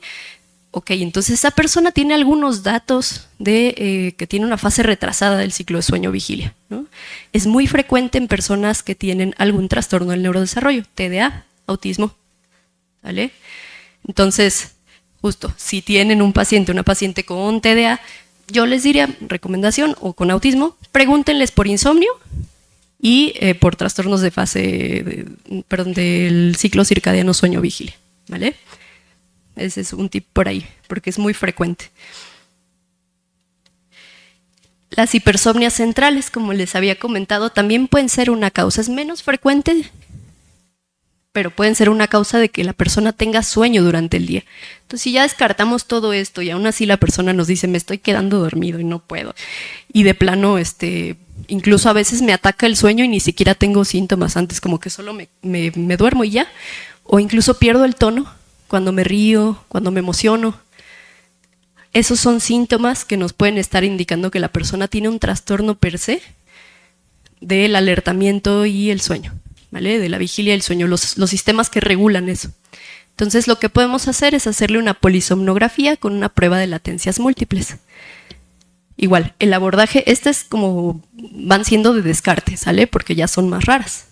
Pero pues finalmente es lo que podemos hacer. La prueba de latencias múltiples es como una polisomnografía más o menos, pero se hace en el día, y lo que hacemos es irle diciendo a la paciente que se duerma 20 minutos cada 2 horas y vemos si entra en sueño-mor. Entrar en sueño-mor en una siesta de 20 minutos no es normal. Quedarse dormido o dormida en menos de 8 minutos tampoco es normal, ¿vale? Entonces así es como nosotros diagnosticamos esta parte. Aquí les pongo las hipersomnias centrales para que no se les olviden: narcolepsia tipo 1 y tipo 2, hipersomnia idiopática, que se propone a veces como narcolepsia tipo 3, y el síndrome de Klein-Levin, que es rarísimo, pero existe. Personas que se duermen por semanas, ¿no? Y son comórbidos también con trastornos del afecto, ¿vale? Entonces, pues ahí si le preguntan a sus pacientes con trastorno bipolar, con depresión, también sería importante, ¿vale? Otra cosa importante a preguntar es el ambiente en el que se duerme. A veces lo dejamos como de lado, pero nosotros en la clínica preguntamos si su colchón es cómodo, si la cama pues tiene suficiente espacio para que quepa la persona y su pareja, si duerme con sus mascotas o no, si a lo mejor está templado el cuarto, si hace mucho calor, si hace mucho frío, si hay ruido, si no, si les entra la luz, si no. Entonces, en todo esto nos puede ir ayudando a ver qué otras cosas nos pueden estar fragmentando el sueño o alertando. Si nosotros tenemos una persona que se la pasa haciendo fiestas, privándose de sueño toda la noche y diario o cada fin de semana, y somos sensibles al ruido, pues probablemente nuestro sueño no vaya a ser de mucha calidad. Otra cuestión son los medicamentos. ¿Cuáles de los medicamentos que damos en psiquiatría o cuántos de los medicamentos que damos en psiquiatría generan sueño, somnolencia? Casi todos, o muchos, depende de la persona, pero sí, muchos de los que damos dan sueño. Entonces, si la persona tiene sueño en el día, pregúntense también si le están dando a lo mejor algo o está tomando algo que le da sueño. O que le fragmenta el sueño, también puede ser. Trastornos neurológicos también pueden ser comórbidos con la parte de somnolencia excesiva diurna, por ejemplo, Parkinson, Alzheimer. Hay personas que pueden tener mayor tendencia a dormirse durante el día o mayor somnolencia. Dolor. El dolor es muy importante, es otro síntoma importante para el sueño. Si nosotros tenemos dolor, probablemente no vayamos a poder conciliar el sueño, si es lo suficientemente intenso. Entonces también pregunten dolor. Hay que darle manejo al dolor, buscarlo. Si la persona nos dice que su sueño está interrumpido, fragmentado, que tienen sueño durante el día. ¿Vale? Y bueno, en cuanto a las conclusiones, los puntos clave, les recuerdo que el sueño es una necesidad básica, pero cuando se encuentra en exceso y durante el día puede tener consecuencias catastróficas. No desestimen el ver a un paciente, una paciente dormido en la sala de espera. Yo me acuerdo que tenía una paciente en el R2 que siempre yo salía y estaba así.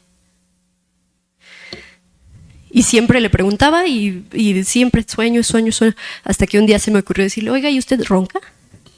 Me dijo, sí, muchísimo. ¿Y desde cuándo? No, pues tendrá como 20 años. Ok, oiga, y veo que tiene hipertensión. ¿Cuántos medicamentos toma?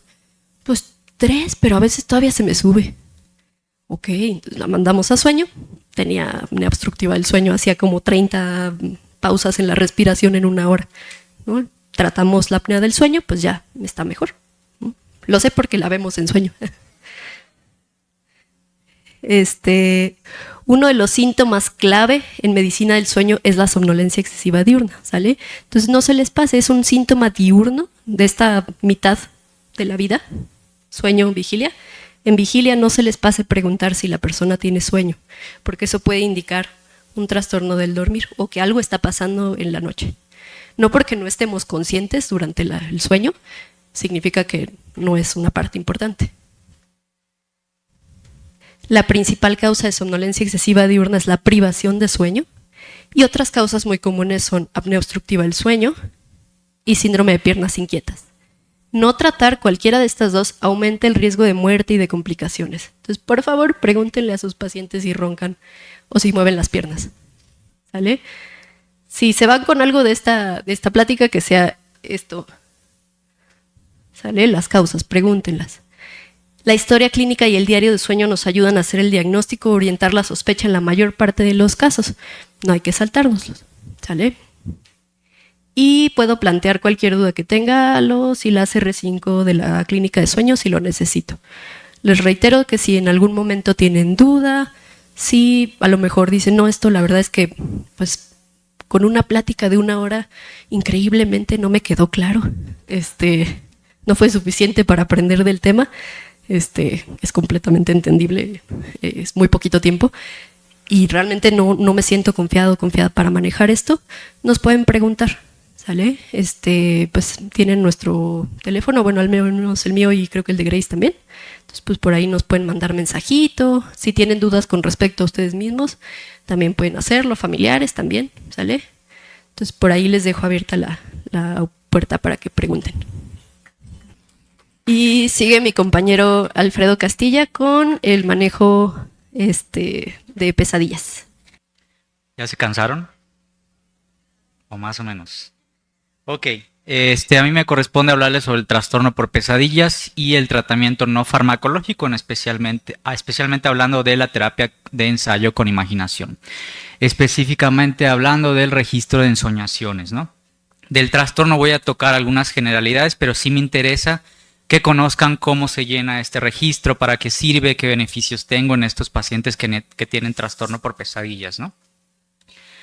Supongo que todos hemos tenido pesadillas acá, ¿verdad? Que el 100% de la audiencia, pero bueno, ¿cómo vamos a definir que sea un trastorno, no? Entonces van a ser episodios recurrentes de ensoñaciones que son disfóricas, que son intensas, que van a surgir durante el sueño de movimientos oculares rápidos, ¿no? Entonces van a ser eventos que veamos principalmente durante la segunda mitad de la noche, que es donde predomina precisamente la fase de sueño MOR.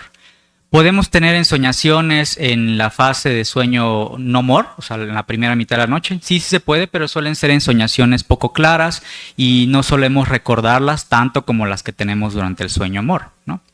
Entonces, estas ensoñaciones disfóricas, pues a menudo se van a relacionar con despertares, ¿no? Entonces, la persona va a tener despertares o puede tener despertares a lo largo de la noche, pero característicamente rápidamente se orientan y se alertan, ¿no? Van a generar una angustia que va a ser clínicamente significativa y obviamente si estamos hablando de que es un trastorno es porque ya hay un deterioro en la función de la persona. Entonces el contenido va a centrarse en un peligro físico inminente hacia el sujeto, hacia el individuo. Frecuentemente son agresiones físicas, pero en realidad puede ser cualquier otro tipo de tema angustiante, ¿no? La mayoría de los pacientes son capaces de describir la pesadilla, de recordarlos, de detallarlos y puede generar impacto al momento de conciliar el sueño, ¿no? Que la persona pues esté atrasando la hora de acostarse a dormir por el temor de tener las pesadillas, ¿no? Y esto va a generar una privación de sueño y la privación de sueño va a hacer que las pesadillas sean más frecuentes, sean más intensas y esto se convierte en un círculo vicioso, ¿no? Es más frecuente en población pediátrica, empieza entre los 2 y los 3 años, tiene un pico máximo entre los 6 y los 10 años. Entre el 2 y el 8% de los niños llegan a tener episodios de pesadillas más de una vez por semana y estos son los que frecuentemente persisten hasta la edad adulta, ¿no? ¿Qué porcentaje de los adultos llegan a tener el trastorno? Un 4% acorde a la literatura. Existe pues una gran cantidad de estudios, la literatura lo dice, de que hay una estrecha relación entre las pesadillas y el ámbito psicopatológico, ¿no? Se habla de esta relación bidireccional, donde personas que tienen trastorno por pesadillas pues suelen tener una comorbilidad psiquiátrica, ¿no? ¿Qué es lo más estudiado? Pues ahí vemos de primero el trastorno por estrés postraumático, ¿no? Sabemos que las pesadillas son muy frecuentes, de hecho son un criterio diagnóstico del trastorno. Son altamente angustiantes, generalmente son replicativas, es decir, van a recrear el trauma y a su vez las pesadillas pueden exacerbar los otros síntomas postraumáticos, ¿no? También se ha estudiado con otros trastornos, trastornos depresivos, trastorno bipolar, ansiedad, esquizofrenia incluso, trastornos de personalidad y también hay una estrecha relación con el aumento en el riesgo suicida, ¿no? Especialmente si se acompaña de alguno de estos trastornos. Estos son los criterios de la Clasificación Internacional de Trastornos del Sueño en su versión 3 revisada, pues prácticamente es lo que ya les dije, ¿no? O sea, tienen que cumplir los 3 criterios de la A a la C, que son los episodios repetidos de las ensoñaciones disfóricas que generan despertares y que causa una disfunción. ¿De qué manera? Pues alteraciones del estado de ánimo, ansiedad, resistencia a irse a la cama, el miedo pues constante a las pesadillas, un impacto negativo en sus relaciones, alteraciones conductuales, sobre todo en niños que no quieran irse a la cama, que tengan miedo a la oscuridad, pues todo eso nos está hablando de que ya estamos lidiando con un trastorno, ¿no? Gieselman en 2019 propone precisamente este modelo integrativo, ¿no? Para explicar diversas dimensiones que podrían ser la raíz de este trastorno, ¿no? Él habla especialmente de estas dos. Ay, ¿qué pasó? Sorry. Él habla de estos 2 mecanismos especialmente, ¿no? Uno que es una disfunción en el proceso de extinción del miedo, principalmente atribuido por una hiperactividad amigdalina y por un compromiso en la corteza prefrontal medial, ¿no? Esto cómo se va a reflejar, pues que no hay o impide la recontextualización de memorias o recuerdos aversivos, ¿no? Como en el TEP. Y esto va en paralelo junto con una hiperactivación sostenida que lo que nos va a hacer es fragmentar el sueño de movimientos oculares rápidos, que nos va a generar despertares durante esta fase del sueño y que nos va a incrementar la actividad beta nocturna, o sea, es decir, actividad cerebral rápida, más de 13 Hz, ¿no? Y todo esto se va a ver exacerbado por otras dimensiones, por otros factores, como por ejemplo la hipoxia que vemos en la apnea obstructiva del sueño, que ya comentaba la doctora Vela, y otros factores como experiencias traumáticas, adversidad de la infancia, factores de susceptibilidad como rasgos de personalidad, especialmente neuroticismo, ¿no? Y factores cognitivos como creencias maladaptativas, ¿no? ¿Y qué va a pasar con todos estos factores, todos estos mecanismos? Pues lo que hacen es cristalizar en guiones de pesadillas que se van a ir perpetuando con el paso del tiempo y va a hacer que esto se cronifique, ¿no? precisamente la terapia de ensayo con imaginación trabajamos aquí en estos guiones de pesadilla para modificarlos. No voy a tardar mucho con el tratamiento farmacológico porque sí, lo que me interesa es que vean la parte no farmacológica. Pero bueno, ya sabemos que lo más recomendado pues, es precisamente el antagonista alfa, la prazosina, nivel de recomendación A. Pero también se ha estudiado la clonidina y con baja recomendación trazodona, antipsicóticos atípicos, topiramato, benzos, tricíclicos, etc., ¿no? Del tratamiento no farmacológico, lo más recomendado, la terapia de primera línea para el trastorno de pesadillas, pues es precisamente la terapia de ensayo en imaginación, ¿no? Que es lo que vamos a ver en los siguientes minutos. También se ha estudiado con buena respuesta la desensibilización sistemática, la relajación muscular progresiva y con menos evidencia, pero que parecen ser útiles, pues la terapia de sueños lúcidos y terapia de exposición, relajación y reescritura. Y bueno, entonces vamos a entrar ya con la terapia de ensayo en imaginación, especialmente cómo vamos a llenar o qué es esto del registro de ensoñaciones, porque yo antes de estar en la clínica de sueño y de rotar, pues yo ni sabía que existía esto, ¿no? Y bueno, entonces la terapia de ensayo en imaginación pues va a ser lo más recomendado para el trastorno de pesadillas, especialmente para aquellas pesadillas que están relacionadas con un evento traumático, con el trastorno por estrés postraumático, ¿no?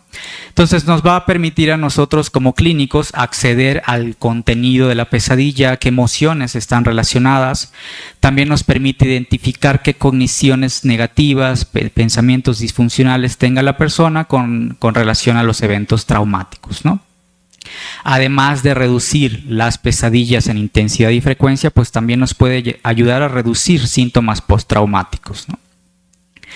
Entonces es un procedimiento que forma parte de o tiene una corriente cognitivo-conductual que está destinado a reducir la frecuencia y el impacto que nos generan las pesadillas, ¿no? Originalmente fue desarrollada por Ian Marks ahí en el 67, luego fue perfeccionado por Barry James Krakow y otros terapeutas que precisamente estaban trabajando en diversas estrategias para los síntomas postraumáticos, especialmente para las pesadillas, ¿no? Entonces ellos proponen estas técnicas, esta terapia a partir de un marco teórico de que el trastorno del sueño es algo aprendido, ¿no? Que es resultado de distorsiones en imágenes mentales. O sea, las pesadillas ya no son únicamente un síntoma postraumático, que solo trabajemos con psicoterapia centrada en trauma, sino que ya se ven como un fenómeno diferenciado, ya pueden ser un fenómeno independiente que sí, parte de una experiencia traumática en el caso de TEP, pero que va a tender a cronificarse, que va a tener vida propia y asimismo puede hacer que se exacerbe y que se perpetúe el TEP si no lo trabajamos, ¿no? No está estandarizado cuántas sesiones, la frecuencia, la duración y eso va a depender obviamente de cada caso clínico, ¿no? La mayoría de los estudios emplean entre 3 a 5 o 6 sesiones, pero vuelvo a lo mismo, depende mucho de la persona. Ok, vamos a ver ahorita una serie de fases o pasos, porque no es solo, no debería ser únicamente entregarle el registro y decirle llena tu pesadilla y luego modifícalo, ¿no? Hay que tener una serie de fases para que el paciente entienda por qué le vamos a pedir que modifique la pesadilla y por qué tiene que escribir la pesadilla original, ¿no?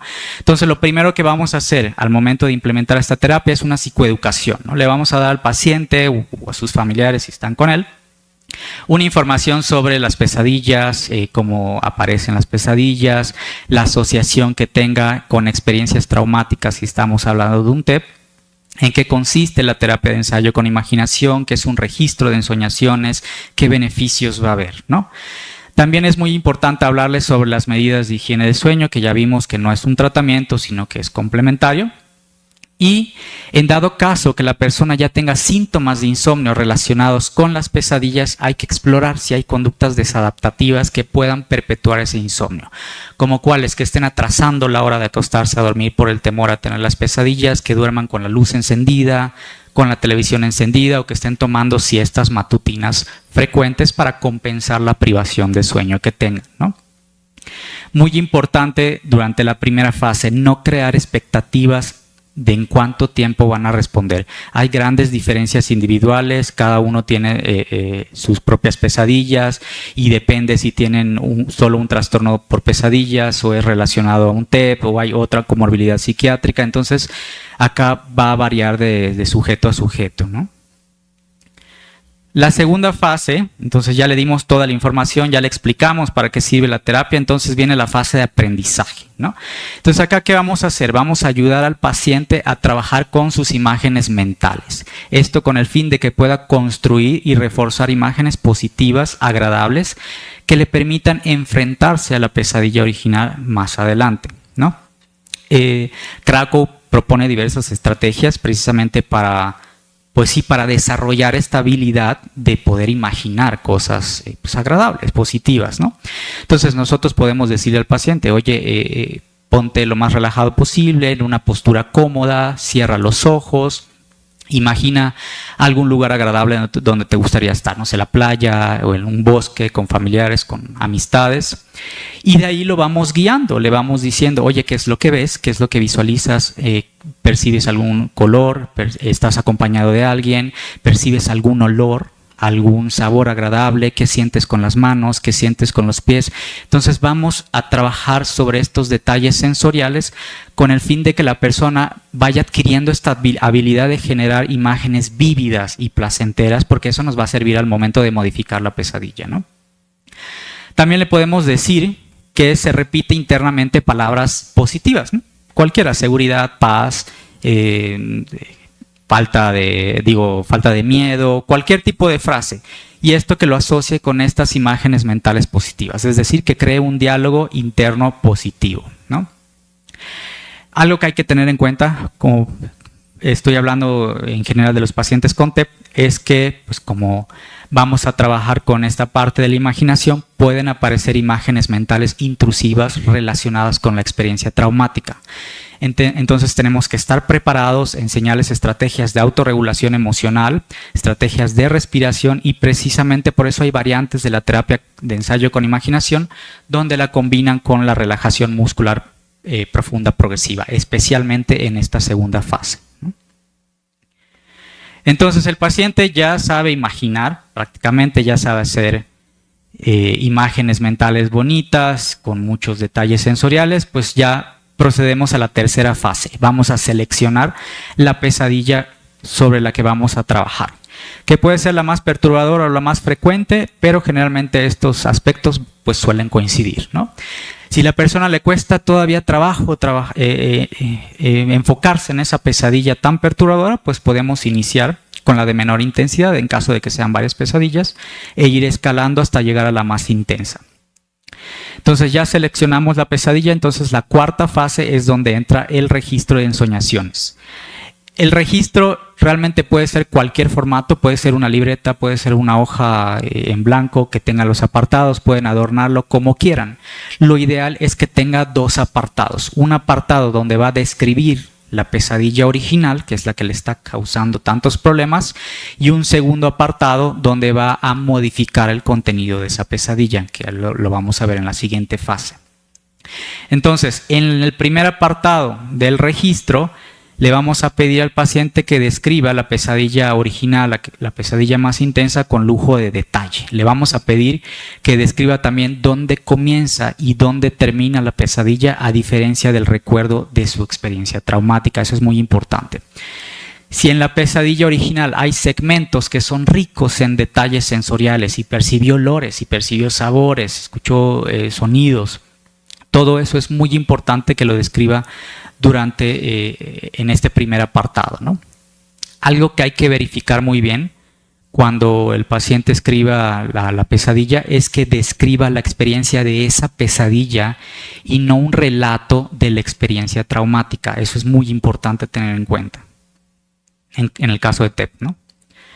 Luego viene la quinta fase, que podría ser la más difícil. Entonces, las habilidades que ya aprendimos en la fase 2, ya sabemos cómo generar imágenes mentales ricas en detalles sensoriales, prácticamente ya sabemos imaginar bien, pues todo esto lo vamos a utilizar para que entonces podamos modificar la pesadilla original en el segundo apartado del registro. ¿Qué es lo que puede modificar el paciente? Es libre de modificar lo que quiera, o sea, puede modificar el tema, la trama, el final o cualquier elemento que considere de ayuda. Antes de que escribas la ensoñación modificada, podemos darle sugerencias, ¿no? Si hay elementos amenazantes en la pesadilla, podemos decirle que los transforme en benignos, inofensivos. Podemos usar técnicas de distanciamiento, decirle, oye, imagina que estás viendo la pesadilla a través de una pantalla de la televisión, que tú tienes el control de la tele y puedes cambiar los canales o incluso apagarla, ¿no? Hay estudios, incluso en veteranos de guerra, que lo que hacían ellos era, en lugar de modificar algo, lo que hacían era insertar recordatorios u objetos que les permitan como que ser un poco conscientes de que simplemente pues están soñando, de que están teniendo una pesadilla. Es decir, como convertir los sueños en sueños lúcidos, ¿no? O controlar la pesadilla. Suena como a ciencia ficción, pero en realidad sí hay estudios sobre eso, ¿no? Entonces, muy importante tener en cuenta que lo que vamos a modificar, le vamos a decir al paciente que estamos modificando la pesadilla. Si hay un evento traumático, no vamos a modificar el recuerdo, solo la pesadilla, ¿no? Algo a tener en cuenta acá también es, de preferencia, decirle al paciente que evite usar elementos violentos al momento de reescribir la pesadilla. Se ha visto en estudios que usar elementos violentos disminuye la respuesta al tratamiento.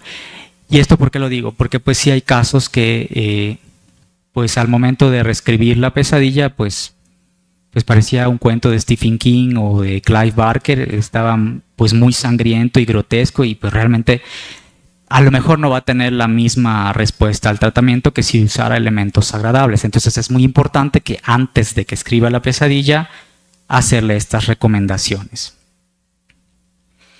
¿Qué dificultades podemos ver en esta fase, ¿no? Entonces, puede haber pacientes que estén resistentes a cambiar un evento real, en caso de que hablemos de TEP, porque pues es algo que generó cambios en su vida, ¿no? Entonces, puedan percibir el tratamiento como algo irrespetuoso o como que estamos minimizando la experiencia traumática. Ojo, acá hay que explicarles que no es lo mismo el recuerdo de un evento real que la representación onírica de ese evento. O sea, son dos cosas distintas. Podemos hacerle una analogía. Imagínate que vamos a crear otra historia y tú eres el director de cine, el guionista, el productor, etcétera, pero estamos haciendo otra historia, ¿no? Y esto va a permitir una flexibilidad creativa del paciente. Puede haber escépticos también que digan, ok, doctor, pero ¿cómo va a ser posible que yo modificando algo mientras estoy despierto vaya a influenciar esto en mi sueño, ¿no? O cómo va a ser posible que yo haciendo o escribiendo un nuevo sueño pueda modificar una pesadilla con la que llevo años, ¿no? Y hay que explicarle que no es una cuestión de chamanería o de alineación de los planetas, sino que es algo que se ha estudiado con el paso de los años, desde hace muchísimo tiempo.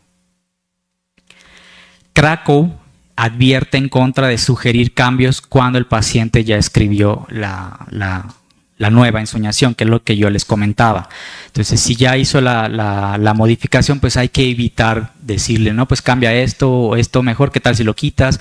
¿Por qué? Porque esto puede impedir el desarrollo de esta autoeficacia, ¿no? O sea, precisamente lo que queremos es que el paciente se empodere frente a las pesadillas. Entonces, decirle que cambie lo que ya modificó, pues vamos a limitar esa parte y pues obviamente puede influir en la adherencia al tratamiento, ¿no? La última fase, entonces ya reescribió la nueva ensoñación, lo vamos a invitar a ensayarlo mentalmente, que sienta esa nueva ensoñación como si lo estuviera viviendo en ese momento. 10-20 minutos al día, de preferencia antes de dormirse, y le vamos a decir que se enfoque únicamente en el nuevo guión de la ensoñación. Por eso es muy importante que el registro tenga 2 apartados para que solo se enfoque en el apartado donde modificó la pesadilla. Si de repente le llegan los recuerdos de la pesadilla original, que regrese de nuevo a la ensoñación que modificó. ¿Y cuál es la lógica entonces de la técnica? Pues la lógica es precisamente que la repetición constante de estas nuevas imágenes mentales va a modificar el contenido de la pesadilla, ¿no? Y por ende va a disminuir lo perturbador. Muy importante hacerles ver que incluso cualquier cambio, por pequeño que sea durante el sueño, va a ser significativo, ¿no? O incluso si no vemos ningún cambio en las pesadillas, pero el impacto emocional se redujo, decimos que tiene una buena respuesta. Este es el que usamos en la clínica, pues realmente aquí lo ven, es bastante sencillo. Son 2 apartados, el apartado donde va a describir la pesadilla original y un apartado para que escriba ya la ensoñación modificada. Pues esto pues realmente es bastante sencillo, pero lo pueden hacer en cualquier libreta, lo pueden adornar, le pueden poner dibujitos. Y este cuadro lo saqué de internet, realmente es como un diario de las pesadillas. Acá el paciente pondría cuántas pesadillas suele tener por la noche, el impacto emocional que le genera de una escala del 0 al 10 y que nos permite pues evaluar la respuesta al tratamiento, ¿no? Esta parte que les comentaba de que a lo mejor no cambia el contenido de la pesadilla, pero si vemos que se reduce el impacto emocional, eso nos ayuda y nos dice que está teniendo pues una respuesta al tratamiento, ¿no? Ya como conclusiones, entonces la terapia de ensayo con imaginación, empleando la técnica del registro de ensoñaciones, que nos va a ayudar es a inhibir progresivamente el contenido de la pesadilla original y lo vamos a reemplazar por elementos positivos, ¿no? Eso obviamente nos va a generar cambios en las cogniciones, en sentimientos negativos que son secundarios al contenido perturbador, ¿no?